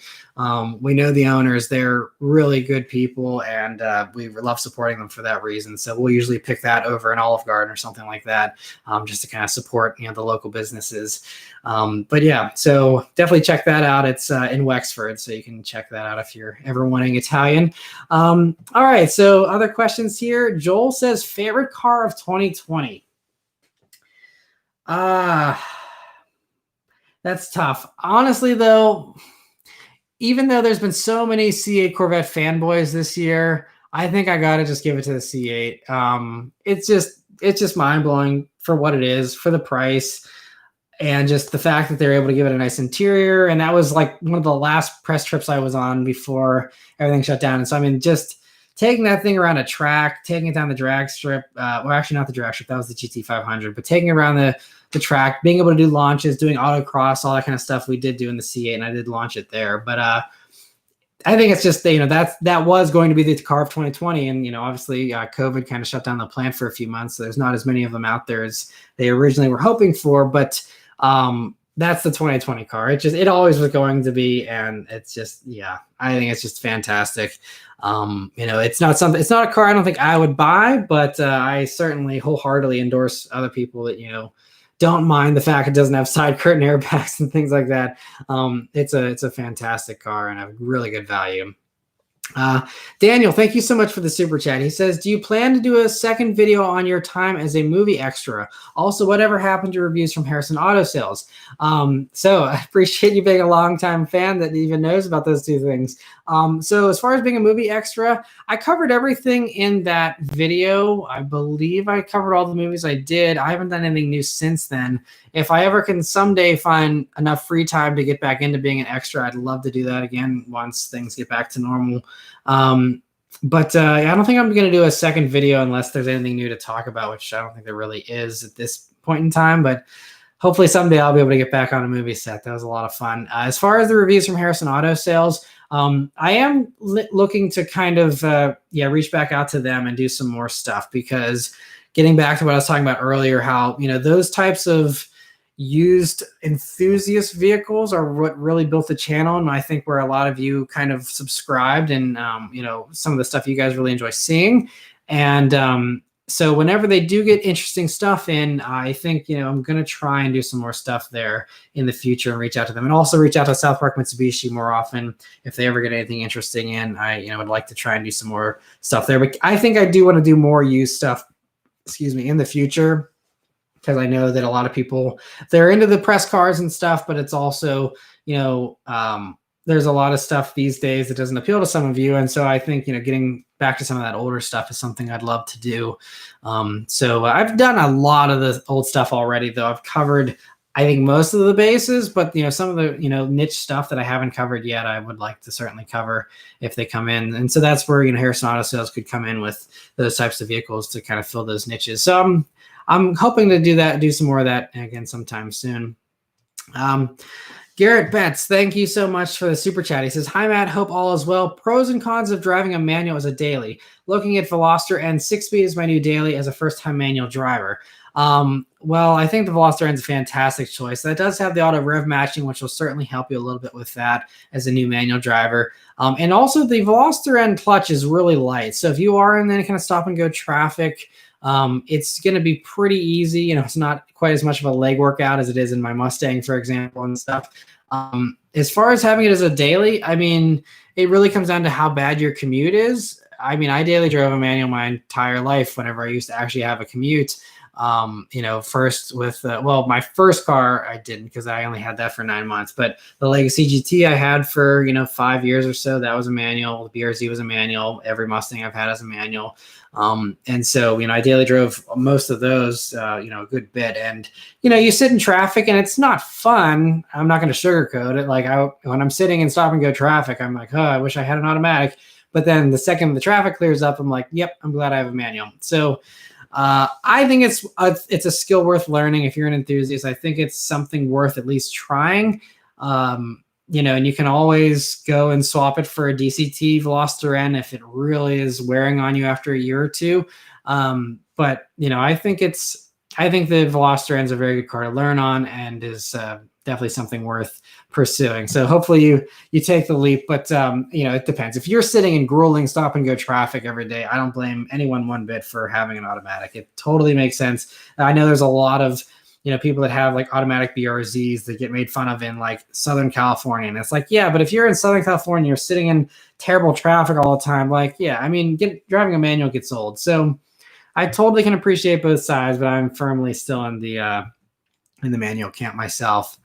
Newt Media says most of our trade-ins at Swiftly go to Harrison Auto Sales. Yeah, that's how I met Brad from Harrison Auto Sales. Is he was coming in to buy all the cars that got traded in, and we met up that way. And yeah, because I worked at Swiftly Car Store for about 5 years or so, and so yeah, that's how I met him, and then that's how I met South Park Mitsubishi and all that kind of stuff. It's all kind of been a domino effect.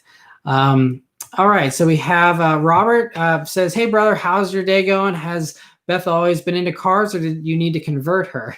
Well, I appreciate. Hope your day is going well too. Had a good day with family.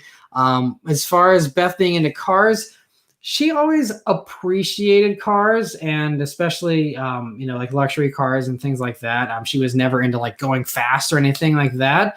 And she still really isn't. She kind of likes her luxury stuff. That's why she has her Mercedes and not some other Mustang or something like that.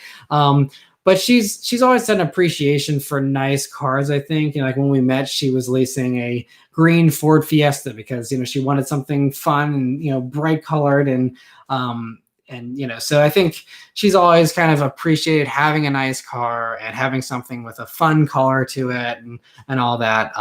But as far as she's still not into like being a speed demon or anything like that.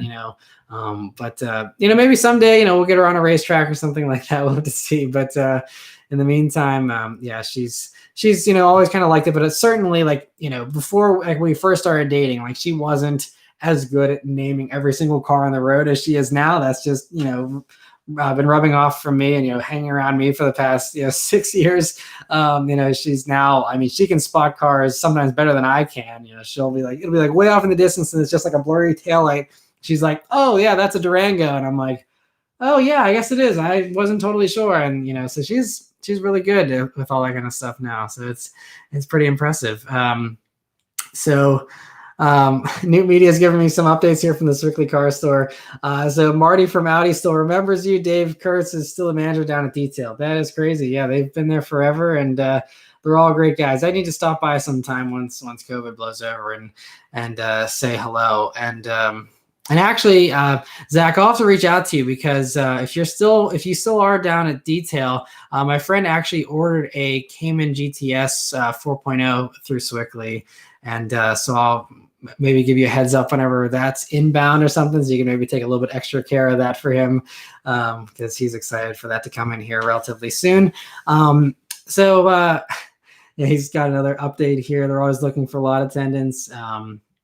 Yeah, that's how I got started driving a bunch of cars. That was my first job as a car job. I first started working at McDonald's and cutting grass and stuff, but first car job was working at a Strictly Car Store and was a detailer, and getting to move around brand new Porsches whenever you're 17 years old is real fun. It's a rush for sure to be driving that kind of stuff around. So it was awesome.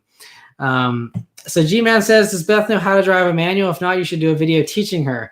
I know that is something that that actually came up in the last live stream too, and that's something that we're maybe going to do. I don't want to teach her on the bullet because anyone learning a manual for the first time, it can be a little bit rough on the car. So trying to find a manual to teach her on is something that we're going to try and figure out. But we do want to do that video at some point. So I think it'd be entertaining and also really cool because Beth does know the mechanics of it. She's just not smooth at it. And that's something that's really hard to be smooth at unless you daily drive a manual as well. And she did actually try. Yeah, she just texted me and said it wouldn't be the first time because she did drive a manual. And she actually, I think she took my Mustang down her neighborhood street just once. But I think it was just, she was a little bit jerky, and that was if we didn't film it or anything. And that was years ago, not with the bullet, with one of the other ones. But yeah, so that's that. But we'd like to do. Oh, and she said she also drove once on her dad's car because he used to have a manual. So yeah, but hopefully we can maybe do that video at some point. We're still trying to do a review on her car because we were going to do that this fall, and that didn't end up working out. I've just been way too busy and trying to, again, keep up with all these press cars. So hopefully we will get to her car here eventually at some point, maybe sometime in the spring or summer next year. We'll have to see on that. But yeah, so hopefully we can do a manual video too.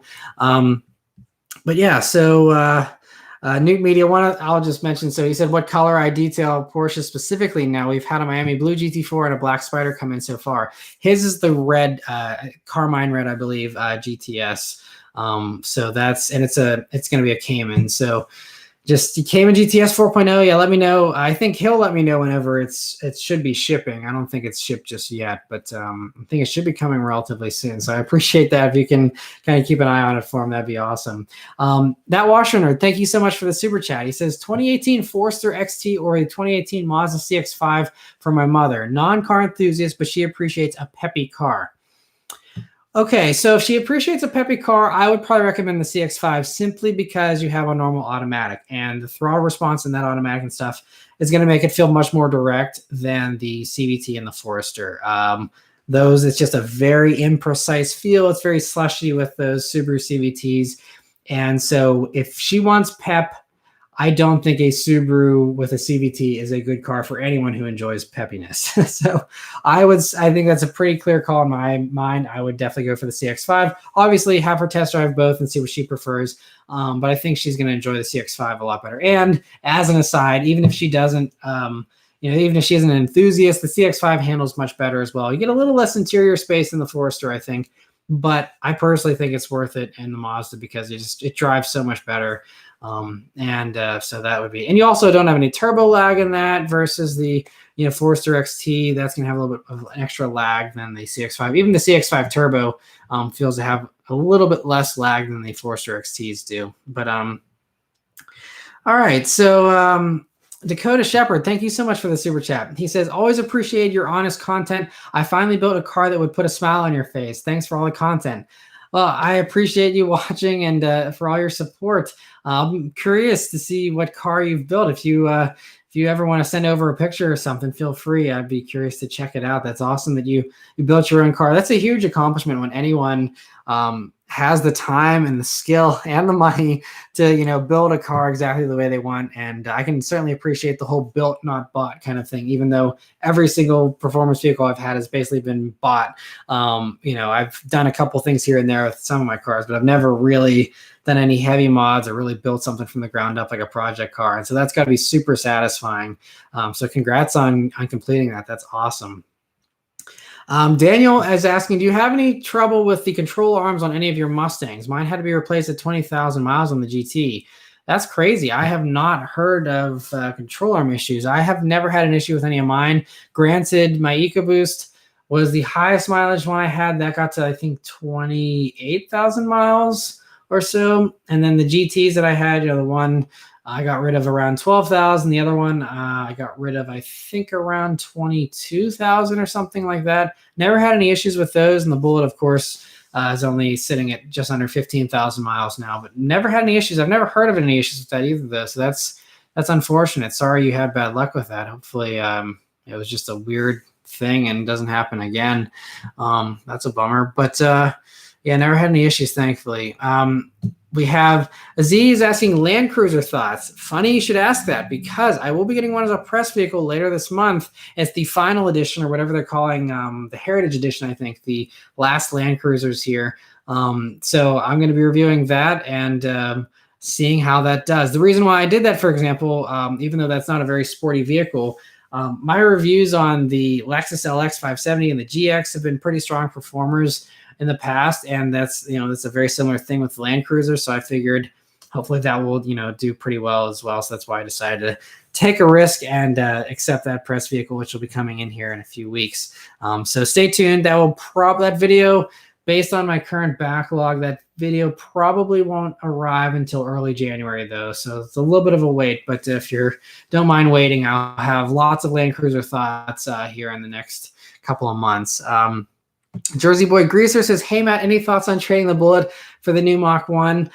Definitely not. For me, it's just a personal bias, honestly, because I love the Bullet. I love the movie. I grew up on the movie. That's always been like the Mustang for me, is the dark Highland green Mustang. So the Bullet is forever a keeper as long as it's within my control. And so, yeah, the Mach 1, it's nice that it has the Tremec.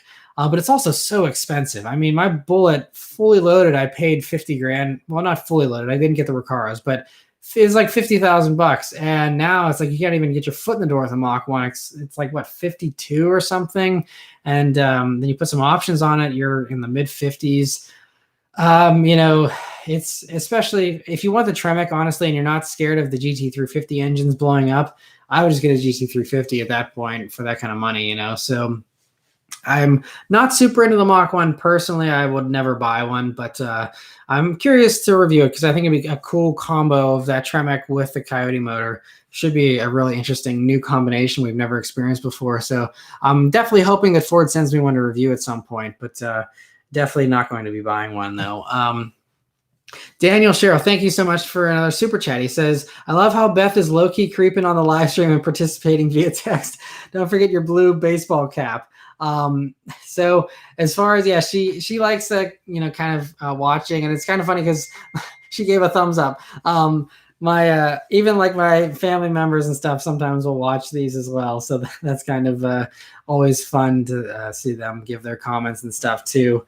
But yeah, the blue baseball cap, that went over my head, so I apologize. I don't get that connection, but you can elaborate in the comments. I'll try and catch it. Yeah, she enjoys participating a little bit. Maybe someday we'll have her here on a live stream as well, actually on camera and stuff. Dakota, thank you so much for another super chat. He says, drop some pics on your Facebook of this live thread. Miata with a K24. Thanks again. Thanks. I will check that out. That is a sweet combo, because I feel like, I don't know what generation Miata it is, but I feel like the Miata's, the engine is the spot that is a little bit underwhelming unless you're getting the brand new 2019 version, which I'm sure that's not what you built. So a K24 and a Miata, that's a sweet combo. Man, that's got to be so much fun. So I'm guessing it, has the same high red line and stuff, and having that in a Miata. Wow, that is a really good idea. That is a fantastic combo. I'd be very curious to check that out someday. That's awesome. I'll check that out on Facebook. Thanks for sending that over. All right, Vlad says, hi, Matt, coming to Montreal anytime soon. I still have my LFA for you to review.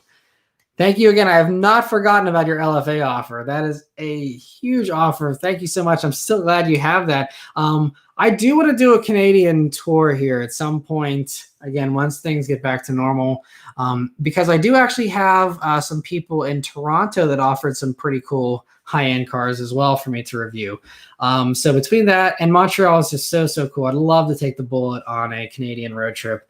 That's been something I want to do. And honestly, from Pittsburgh, getting to Toronto is only like a 4.5 or 5 hour drive. It's honestly, I can get to Toronto faster than I can get to Virginia Beach. So like it's insanely close. And Montreal's, a little bit further up there, but it's really not bad. So wouldn't be a hard trip to do, and it'd be a lot of fun. So I'm hoping to do that at some point. I got close this past year. Last year, I went to Vermont and went to Burlington, which is kind of just like over the river there, or over the lake, in a way, in a roundabout way, but didn't quite make it across the border. So, hopefully maybe next year if things pan out, I would definitely love to, because I couldn't imagine driving an LFA. That's got to be amazing. I had a friend that used to have an LFA back in the day, and I actually did a rev battle video with a bunch of them at Cars and Coffee, and it was so sweet sounding. It was such a cool car, so I was very fortunate to be around an LFA a lot, several years ago, but have never driven one, and it's got to be amazing. And I can't imagine how much fun you must have driving an LFA whenever you feel like it. That is amazing. New Media says he used to live in Burlington. That's awesome. Yeah, it is beautiful. I really love the whole state in general. It's a beautiful state. Smile per Mile says, if you do a Canadian tour, you should collab with Speed Academy. They're really down-to-earth people who collaborate with Savage Geese. Yeah, I'd love to. I'd also love to collaborate with the Straight Pipes. Yuri, I kind of text back and forth with him every once in a while, and they're super nice guys. We were on, a few press launches actually together, and they're super. Him and Jacob are both super cool, and I'll have a beer with those guys anytime. They're fantastic, so I'd love to meet up with them again if I come. And I believe actually on the last live stream, Yuri popped in to say hello, which was awesome. So yeah, they're great guys. So there's so many fun things I could do in Canada. I could probably spend months up there. There's all kinds of places I'd love to check out. But maybe hopefully here next year.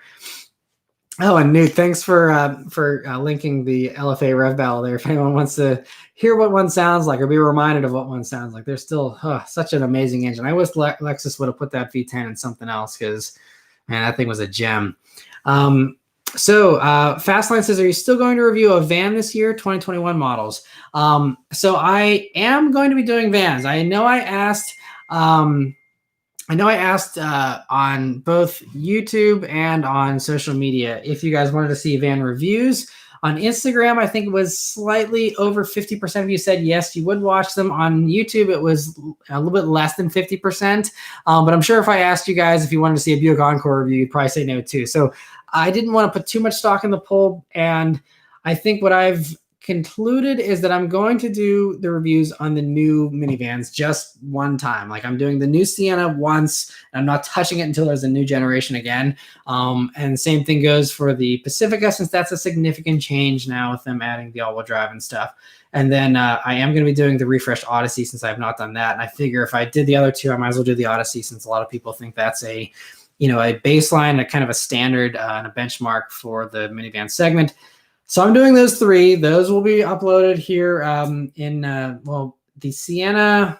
I have to remember my upload schedule, but I'm pretty sure the Sienna and the Odyssey will be in December. The December reviews, I'm warning, won't be super exciting. There will be a couple of fun ones. November, the end of this month, is going to be packed with all kinds of Hellcat goodness, Mazda 3 Turbo, all kinds of good stuff. So definitely stay tuned for that. But December is going to be a little bit more family oriented. I'll be doing the new Nissan Rogue as well as the minivans and all kind of stuff. So I will be doing the minivans, but I'm doing them just this once. If they bomb, lesson learned. If they do decent, then hopefully I helped out some families that were looking at them. But I will be doing them just, again, those 3, and I'm done. I'll maybe do the new Kia whenever that comes as well. But that's, again, it seems like that's at least 6 months away for that one. So, and thanks, Newt, for linking the other Rev Battle goodness there. Those were fun videos to film, obviously, hearing all those glorious sounds at once.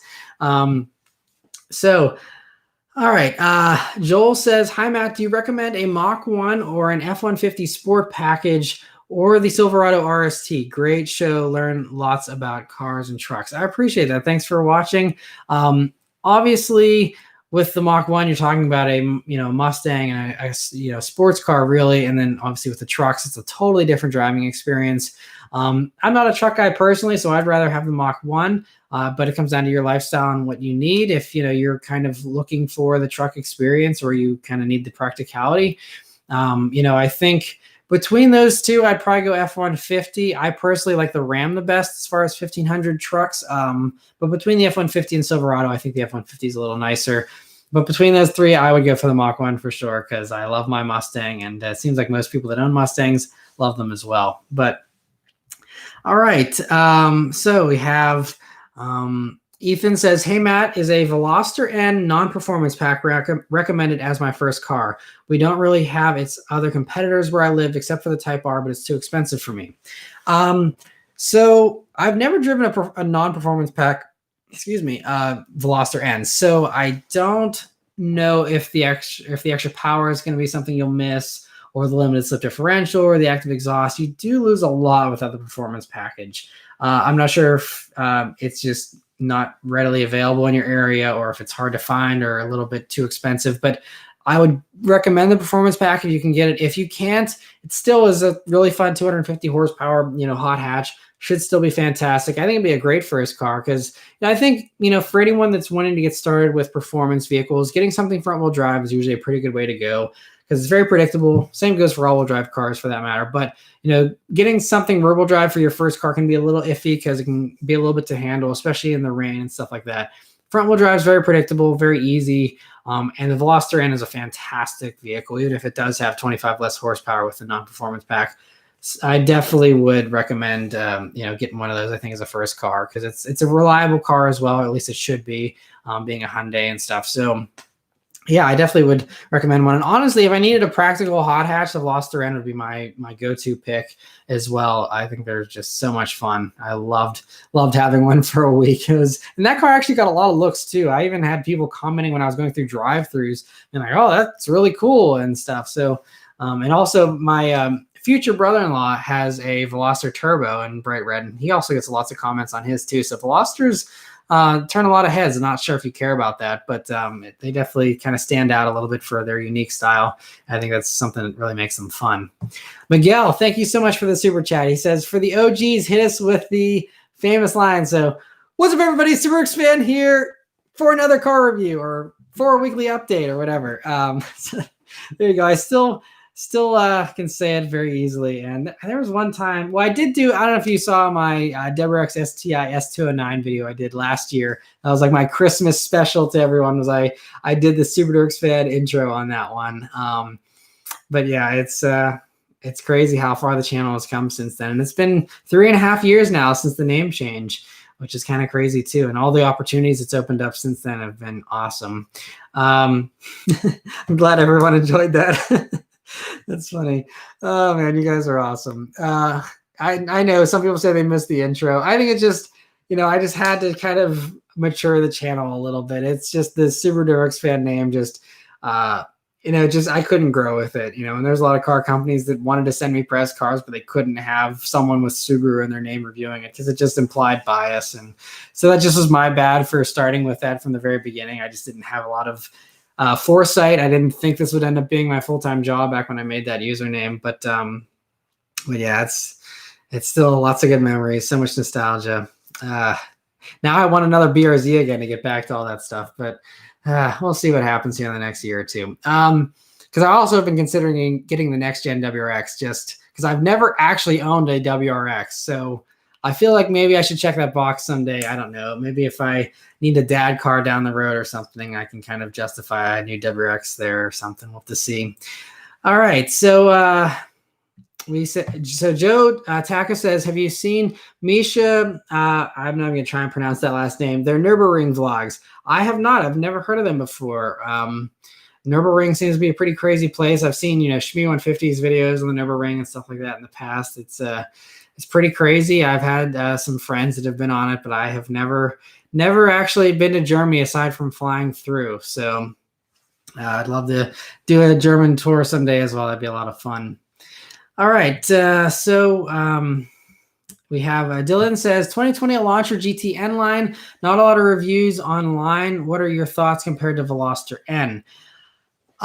So Elantra GT N line, yeah, that is kind of rare. So I did do the Elantra GT non-N line, and I believe they did do a few little suspension mods to it, so it's probably not the same exact car. But I did do an Elantra GT. I think that was a 2018 that I did. I thought it was really underrated. I think it handled itself really well. And compared to a Veloster N, it's not going to be as exciting. It's more comparable to a Veloster Turbo.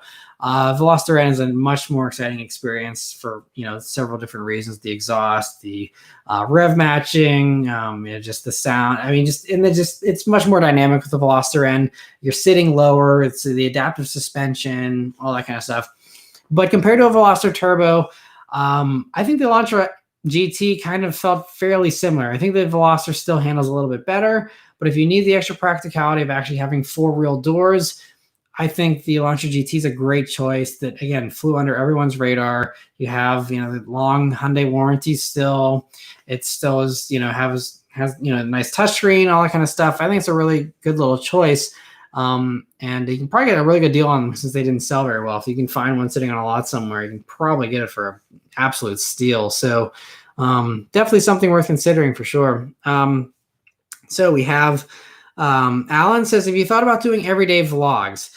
I've thought about it because that's something that's just so wildly popular and stuff. And, it's just for me, I think, honestly, my life is not exciting enough to vlog every day. I think, these everyday vlogs, it's a very hard thing to sustain because if you actually want people to watch it, you have to do something interesting. And doing something interesting every day, at least in my experience, is a little bit of a challenge. Most days I'm just sitting here in this very room, staring at a computer screen for 12 hours, editing a review or something like that. And whenever I am doing something outside of this room, it is reviewing a car, which you see all the review and the whole video for all that. So outside of that, I don't have much of a social life because this channel keeps me so busy, and especially this year, no one has much of a social life. But so there's just not really a whole lot for me to do vlogs on. The couple of times I've tried doing vlogs in the past, they've also just kind of not done well. Like I tried doing a vlog series last year with the Bullet, where I went up and did the Woodward Dream Cruise and was like, here's what it's like doing the Woodward Dream Cruise, and crossed 10,000 miles in the Bullet while I was doing it and all that kind of stuff. And that didn't really get too many views. I did the road trip to the Indy 500 with Chris Fix and Engineering Explained and Humble Mechanic and Eric the Car Guy. And no one really watched that. And, so I've done some really cool things. And I was like, all right, this is vlog worthy. I'm hanging out with Chris Fix. Like, I should vlog this and, do a video. And so we kind of did that. And it wasn't super informal. I wasn't walking around with a GoPro. I kind of still did some nicer shots and stuff, but I thought it was really cool. Like my Indy 500 video, we got a police escort. And I'm like driving. I'm like, here's what it's like to drive with a police escort. Isn't this crazy, guys? And no one watched it, but it's all good. I tried. And so I think those experiences have kind of steered me away from doing vlogs, because if no one's going to watch them whenever I do amazing, like what I think are super cool vlogs, then, I don't think anyone's going to want to watch me going to McDonald's or buying Chick-fil-A or, driving around aimlessly, just talking about random stuff. So I don't think I'm going to do vlogs. I'm not opposed to doing them, but just the support just doesn't seem to be there, honestly. And so that's why I'm probably not going to be doing vlogs anytime soon. I might eventually. I've had a couple, not everyday vlogs, but I've had a couple vlog ideas that I just haven't had time to try out because I just don't have spaces in my schedule here on YouTube. I'm always just putting up another review and another weekly update and stuff. But there are a couple ideas I'd like to try.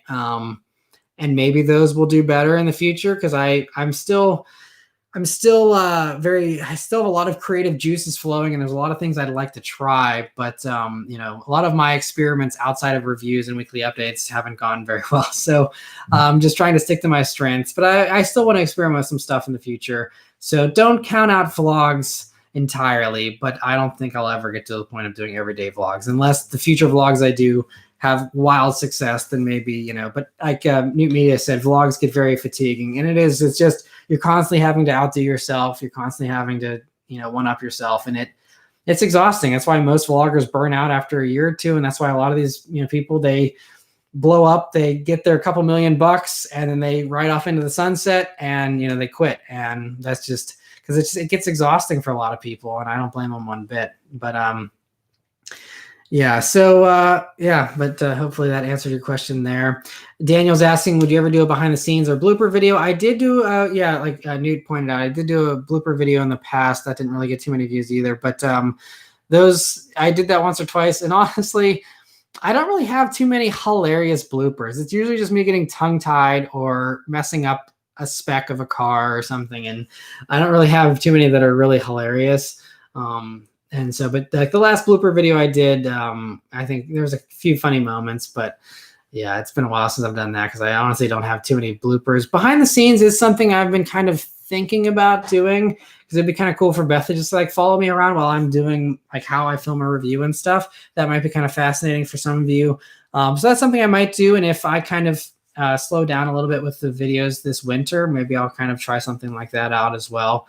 Because basically the reason why, so this winter, things might be a little bit different, because usually, whenever there wasn't COVID in the world, I was able to do privately owned cars, and I was able to film those months in advance, store those up, and then slowly release those over the winter time, which is what you saw like last year, last winter. I went out to Denver and I filmed a bunch of old muscle cars and stuff, and I filmed those back in August, and those didn't go live until like December, January, February. And I didn't have that luxury this year since I wasn't able to review anyone's privately owned vehicles, because of COVID. So I don't have any backlog. So basically, if there aren't any interesting press cars over the winter, which there probably won't be too many because they can't send me anything with summer tires because it's too cold here in Pittsburgh. And most of the sporty stuff they don't like sending in the wintertime anyway. So I'll probably have some ordinary cars over the wintertime, but as far as doing anything crazy, I'll probably be pretty limited with that. So I might have some free time to, again, try out those vlogs, maybe do a behind the scenes video, do the Carfax video like I was talking about of where all my old cars are at and stuff, and kind of experiment with things like that. So let me know if you guys think that's something you'd be interested in seeing, something other than reviews. But I'll probably, experiment with that a little bit and see how that goes. But yeah, and someone says a lot of clickbait on vlog videos as well. Yeah, and that's something that I just refuse to do, clickbait. It's just not me. Social media has already been damaging enough on people in general, and so the last thing I want to do is add clickbait to the world. It's just not my style. But I can't blame people for doing it. Again, they do their clickbait stuff. They make their couple $1,000,000 right off into the sunset and live happily ever after. I don't blame them one bit. And it does take a lot of talent. So again, one up yourself, even with the clickbait over and over again. So it definitely takes skill. I'm not knocking it, but it's just not my style for sure. So we have Argenis Perez says, I enjoyed your video where you talked about your career being a movie extra. I could imagine that life through your eyes the way you described it. I'm glad I did a good job of describing it. Yeah, I'm glad you enjoyed that. And that video, it was received fairly well. So if there's something that is truly interesting like that, I'm more than happy to do a video on it. I think one of the other videos while we're on this topic that I do want to do at some point over this winter is a video on how I got started reviewing cars, because that is still one of the most common questions I get is everyone's like, well, I want to review cars. Like, how did you get into it? How can I go about getting into it? And obviously, when I got started 8 or 9 years ago, it was a much different landscape than it is now. So a lot of things have changed, some for the better, some for the worse. So I think that's a video I want to cover, is just my origin story, since I've kind of got into that a little bit here in the weekly or in the live streams and stuff, but I've never sat down and been like, here it is, here's like how I got started with it and stuff. And I have a couple of cool ideas for how I can kind of cover that. I think that I'm looking forward to. So I think that's another thing I'm hopefully going to have time to do this winter time, because I think a lot of you would be really curious of how do you get press cars? How did I even get started in the first place? A lot of people just, they're like, how do you even get cars to review from anybody? So it's hopefully going to be a helpful video for some people, as well as kind of just for those who are curious how I got started, kind of giving you a real in-depth, 30-minute video of like, here's everything and how I kind of got to, where the channel is today and stuff. So hopefully that'll be something that you guys will enjoy, and hopefully I'll have time to do that here. Dakota, thank you so much for another super chat. He says, what camera should I pick in the $500 to $1,000 range, new or some wisdom on a different camera for filming cars? Dual purpose, other wisdom. So the camera that I use is actually in that price range. I think it's about $600. It's the Panasonic G85, which I will actually show you here. And I did do a video on my camera gear several years ago. I have updated it a little bit, and that's something I might cover as well in my origin video whenever I do that. But anyway, yeah, G85, really good camera, films in 4K, although I do not film in 4K myself, because that's another thing that it's just a lot harder on your hardware and computer-wise and stuff to edit 4K. And there's really no difference when most people are watching on their phones and stuff. So this is great, 1080p. It has the swivel screen, which I really like. So I can, whenever I'm looking at a car and I'm trying to see, what's going on, I can do this instead of having, the screen just being flat. And this also is really helpful when I'm filming. If I do want to vlog or do, a weekly update or something, I can actually frame myself up and film on my own and don't have to constantly be checking back and forth. So the swivel screen is key. And this is also weatherproof, because there are some times where I'm shooting in, light rain or something like that, where this comes in handy a lot, just for that fact I don't have to worry about it getting a little bit wet and stuff. And it's also pretty compact, so it's, not a full-blown DSLR. I used to have a Canon T3i, which was the camera I got started with, and that was a full-scale DSLR. This is, a mirrorless DSLR, so... But it has really good image stabilization too, which is important whenever you're mounting it to a windshield of a car like I do, because it jitters a lot. And so even with a really good mount, you're still going to get a little bit of vibration. This absorbs that. Some of the other DSLRs, even some high-end stuff, there's like no stabilization, or if it is, it's very limited because it doesn't want to distort the image for professionals. But this, it can kind of give you a little bit of a lag if you're panning or something, but that also helps me when I'm doing my panning shots, for the exterior shots and stuff, so that it can be a little bit smoother and a little easier to film those smoother shots. So good image stabilization. Microphone sucks, so I actually use a Rode Video Pro, I believe is the name of the mic, that sits on top of here, and that fixes the sound issue. But otherwise, it's a really good camera. I've been using this now for about 1.5 years. Never once had an issue with it, knock on wood. Never had any complaints. So wholeheartedly recommend it. There's lots of other good options out there, though. I'm sure you can get lots of recommendations from other people. But as far as my recommendation, I really love that camera. So hopefully that helps. And thank you so much again for the super chat.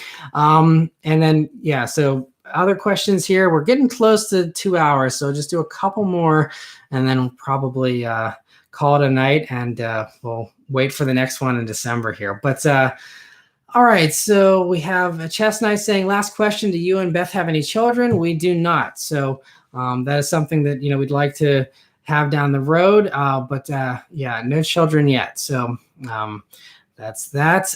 Dakota, thank you so much for another super chat. He says, if I can pull that SD and use it as a webcam. I don't know, because honestly, like this, I'm streaming right now just on my MacBook with its built-in camera. So I actually have been meaning to look into if I can use my DSLR for that, but I don't know if you can. I'd have to Google that and check, but I've never used it as a webcam. I think it must be possible, because I feel like most modern mirrorless DSLRs you can probably do that with, but I have no clue how or if it's possible. But hopefully someone out there has covered that on this camera if you're curious. All right, Smile for Mile says, it would be cool to see your acceleration reaction for a GT3 Touring. Hope there's a generous owner out there to lend you their car. Yeah, so I don't know if that's you, but I did, I'm guessing it is. I had someone offer me a GT3 Touring, and so that is part of the Canadian tour that I'm hoping to do, is to review a GT3 Touring, which is one of the most glorious cars out there as well. As far as that screaming red line and stuff, 9,000 RPMs. it's got to be so amazing. If it's anything like the GT4 that I just reviewed, I can't imagine how much fun that's got to be. So hopefully I'll be able to review that here sometime next year. Fingers crossed that I can make that happen. New Media says that there is a mini capture card you can use to patch the HDMI out of the camera and use it as a webcam. Thank you for that info, Zach. I appreciate that. I'll have to look into that because that could definitely up the quality of this camera as well, so that we can have some higher quality live streams maybe in the future. Steven, thank you so much for the super chat. He says, have you seen speed comments on his GT500? I have not. Honestly, I don't really watch much YouTube because I just don't have time to. I'm too busy making my own videos. Each review takes me 8 to 12 hours to edit still. And so it's just I don't have time to watch most YouTube stuff. So I've not seen Speed Phenom's comments on his GT500. I think I saw that he got one just because it might have popped up in my recommendations or something. But yeah, I've not heard about that. I love the GT500 though. It was a ton of fun to live with for a week with the one that I had, and yeah, they're fantastic. I've taken it around a track. I've taken it down a drag strip, corner carved through the canyons outside of Vegas, and it's a fantastic car. It's really, really fun. And honestly, that was probably one of my favorite cars of 2019 that came out. That Washer Nerd, thank you so much for the super chat. He says, would you ever consider unpaid interns of some sort for your channel to help out with basic stuff? Not really, just because I wouldn't want to have someone working for me for free. I just wouldn't feel right with that. I would want to pay something, even if you're getting college credit or something, because I think I had someone reach out to me with that in the past. I think if I were to have someone like help me out with editing or something like that, it would have to be a long-term thing, because learning how to edit similarly to how I do, and just it's a lot of work to try and get someone switched over to all that kind of stuff, transferring the files, all that kind of stuff. So Beth has been helping me with editing the interior videos that we've been posting, and so that's been a huge help. But as far as any other basic stuff, it's really I work from home, so I don't really have any commute, and it's really just just driving the cars and filming those and stuff. I mean, the dream someday is to be able to show up, drive a car, and walk off and have everyone else film and edit it for me like I'm Jeremy Clarkson or something. But I think it's going to be a long time, if ever, before that ever happens. But that's the dream someday, because I don't really enjoy editing much anymore. And filming is kind of just a chore as well, setting up the cameras and stuff. There are some times where I like really get a nice shot and it's kind of a little bit satisfying still. But overall, after just editing and filming for 8 years straight, I'm just over it. I just want to drive the cars, but unfortunately I gotta do all my own work still. And the channel doesn't, if I had a huge channel or something, then I could afford to pay someone. And then I would feel better about having help if I was paying someone for it. But yeah, I just feel like I'd feel too guilty if I had someone helping me for free. I feel even guilty having Zach do the moderation here on this live stream, because I just, like I said, it's just a personal thing for me. But I appreciate you bringing that question up. But maybe someday I'll be able to afford someone to I can pay to edit. That would be a huge help. So we'll have to see if the channel gets to a profitable enough point to ever be able to do that. So yeah, I think we can probably cut it off there. We're just over 2 hours here. Samuel, I'll answer. He's been asking a couple times here. Are you still planning on buying a Subaru STI? We'll end with this one. So I'm not planning on buying an STI. I never really had any interest to own an STI. They're really fun cars. It's just for me, they get terrible fuel economy, which with me, I do a lot of road trips in pre-COVID times. And so having something that's terrible fuel economy isn't great. And honestly, like my Mustang Bullet actually does surprisingly well. It'll get 30 miles to the gallon on the highway or close to it and stuff. So yeah, it's I don't think I have any. I mean, maybe with this next gen STI, again, if I need a dad car and I want to do something a little bit crazier than the new WRX, maybe the new STI could be something that would make sense. But we'll have to see, cross that bridge when we come to it, see what the new STI is like and stuff. But the current ones and stuff, I'm firmly in love with my Mustang Bullet. I plan on keeping that. And I don't think there's any point for me to get an STI, because it just it's not my passion anymore. I am a Subaru WRX fan still, but it's not my favorite car like it used to be. I love my Mustangs, and I think so many other exciting things like the Stinger GT. I think is a really fun vehicle that I really love. The Alfa Romeo Giulia. I have so many other vehicles I'm really passionate about, and the WRX is not quite as passionate for me these days. But Steven, thank you so much for the final super chat. Just saying thanks for all you do. Thank you guys all for watching this live stream and just the channel in general, because literally this is my full-time thing.